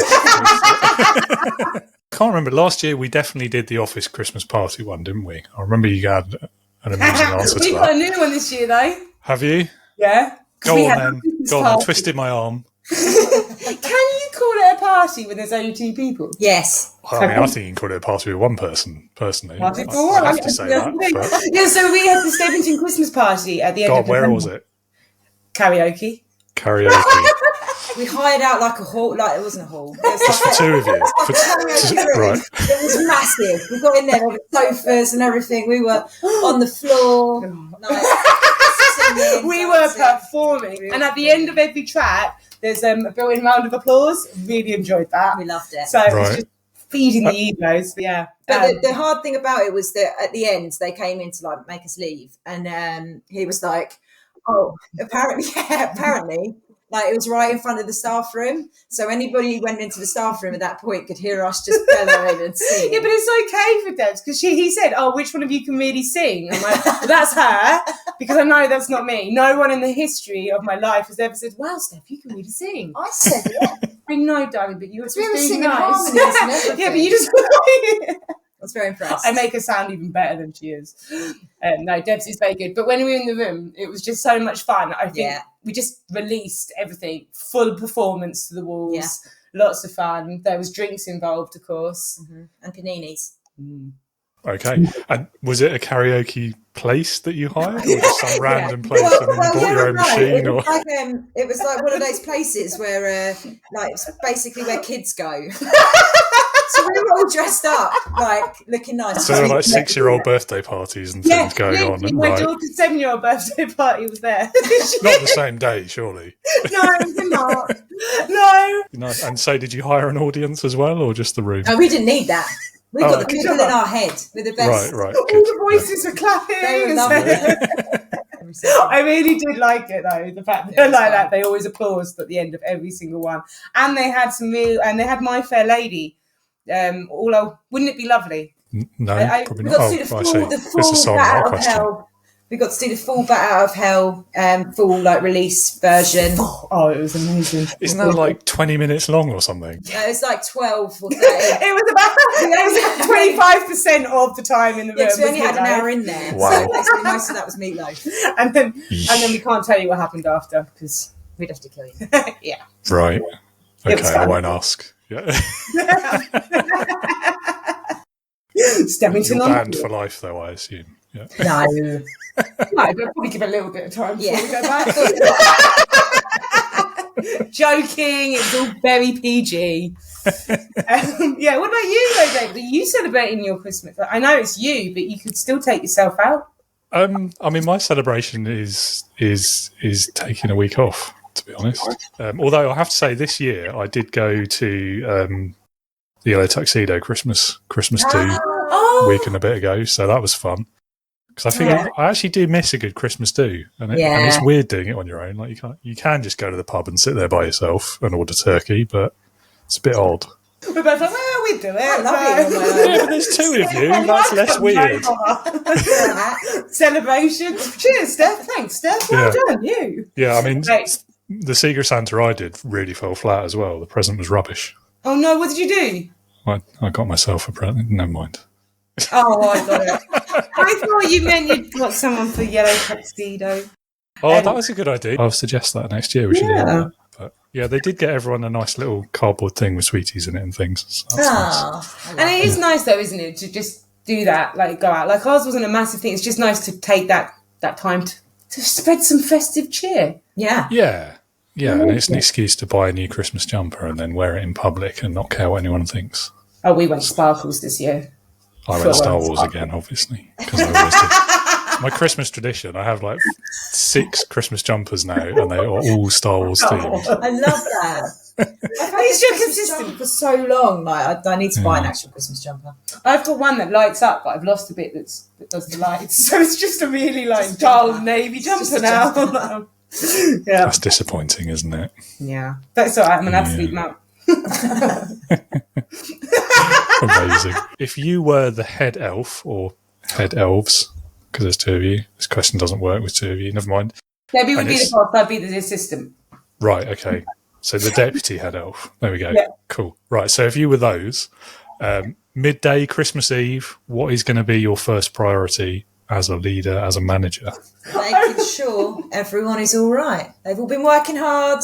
We've got to make sure no one's like, crying in the corner. We've all been there. And if they are, I'd have to say sorry and put my whip away. That's why I'm the deputy. Yeah, that's why she's doing Because she'd be like, is everyone okay? But is everyone on time? Are we doing this or what? So, yeah. Yeah, and it's probably why you're not head of ER as well, isn't it? That is exactly why. Yes. Yeah. That's elf resources for anyone who didn't get the joke. But, yeah. It's the fact. I know my strengths. And I know your strengths. And your strengths are luckily where my weakness decided works very well. I work well. Yeah. No, that's good. It's good. Yeah. So one of you causes the mess and the other one cleans it up. I like it. Yeah, makes sense. Yeah. So there's some debate this year about the magic of Christmas as well, and whether elves are people, and also whether they get stressed or they just love what they do so much that it doesn't bother them. Tricky one. And this is why the head elf needs to make sure the others are all right, because regardless if they're an elf or regardless if they're a person that's being made to do the work, Everyone's opinions matter. Well, feelings matter. Everyone needs to be happy. I will agree with that. Christmas. Everyone needs to be happy. It's not just at Christmas. No, just happiness isn't just for Christmas. Happiness is for all year round. Oh, yeah. And this is where she comes in.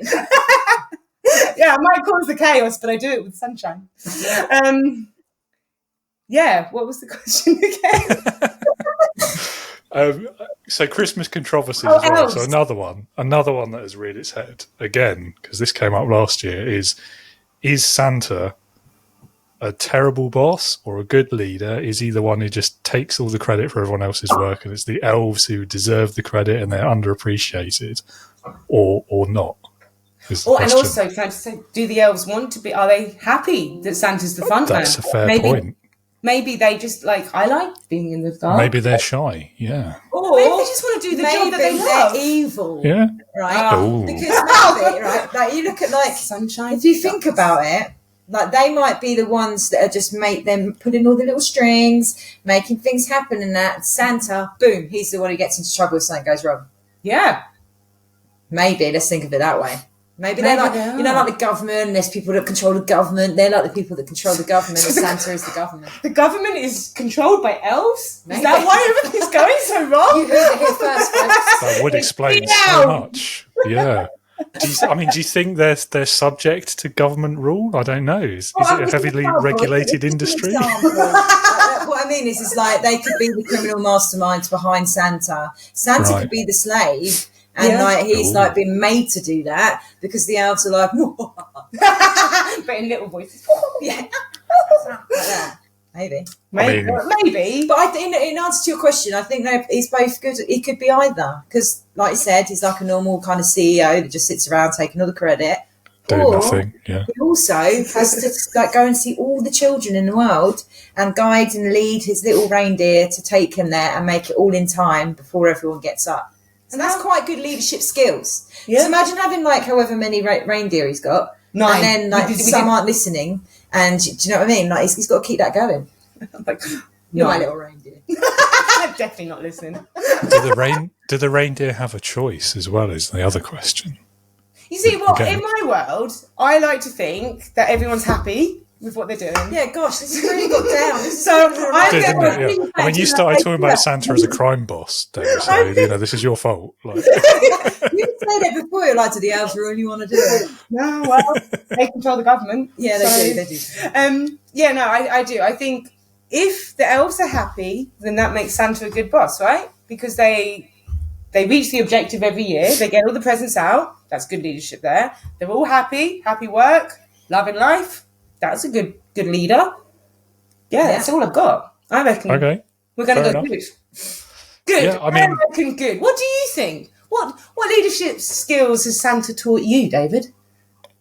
I mean, logistically, I feel like if he wasn't a good leader, then there'd be a lot of bare Christmas trees every year. Nothing would get done. He must be at least competent, if not great. That's my view. That's true. Who knows? There's the whole magic aspect, though. He might be cheating. Yeah. Might just be waving a wand or whatever. Oh, you say exactly. I'm with you on this. Is it cheating if you've got the skills? If I could do magic, I'd do magic. Is it a skill, though? I don't think it's a skill. All right. Well, he was Do you born. learn magic? I don't know. I don't know enough about magic. More research required, I think. Yeah. Next year. Okay. Again. That should be your thumbnail. Talking to Stebbington. Maybe. How do you think our husbands feel? There's a reason why mine drinks. Is it because you keep buying him the drinks? On that subject, actually, last Christmas question I have for you. What is your Christmas guilty pleasure? Sausage meat. Oh, that was a very quick answer. Didn't even need to think about that one. Love sausage meat. I've been thinking about it since last Christmas. Yeah. Now, do you cook that in the turkey or not? No, I don't really like that whole thing of putting things in dead things. No, I cook it and then I just make sure I have plenty of it. Just have it by itself. And I know it is something I could buy all year round, but I don't. I only ever have it. It's not the same. No, I want turkey, ham, sausages, bacon, sausage meat. Yeah, sure. Oh, I love the pig. And some vegetables as well, I assume. And some vegetables as well. I Oh assume. yeah, then we have at least 2 types of potato and then all the veg. 2 types? No, you only need That's the one. Irish. That's Irish, isn't it? As much potato as we can on the plate. Yeah, as many. Yeah, but you only need one type because No, the you others have are roast all and mash. vastly inferior. I went to Ireland for a roast dinner and there was mashed potato and roast potato. I was like, no. Yeah, I just don't understand why when you have the roast potato, you would need any other kind of potato. You Roast just have potato like is the triple meat serve of potato. those. Like any other potato other than if you had it, what's the point? See, I love the Christmas dinner. What's your secret? My secret pleasure. Well, my family Your like Christmas guilty pleasure was the question. That was Yeah. it, sorry. I mean, you can answer both if you like, but I might have to edit it heavily. Well, my family like to watch the darts, and for a couple of years we've gone up to Ali Pally and got dressed up. So I quite like it, but I do get bored of it as well. So like it's on in my house all the time over Christmas. So to begin with, it's kind of like fun, and then there's only so many times you can watch fat people throw something at a ball. Yeah, so I call themselves athletes. I was going to say, we're going to get ourselves in trouble here, but is darts a sport? That's a game. I have a very strong view about this. What do you think? It's a game, definite. Yeah, okay. Cool. Do you think it's a sport? No, of course not. If you can play it and be good at it whilst you're drunk or in a pub or both, it's not a sport, surely. No, that's true. They're saying that. I was actually on a Christmas do last Friday, and we cheered if they even made it on the board. They were that bad. So yeah, that's what the wall looks like at home, to be fair. It wasn't me, was it? No. I'm lucky if I can see the board sometime. Anyway. Okay, well, I've run out of Christmas questions, so thanks for coming back. Always nice to talk Christmas and silliness with you two. So Merry Christmas as well. Merry Christmas. Bon Noel. Yeah, and I'll see you for the New Year special. Yay! See you later. Thank you, David.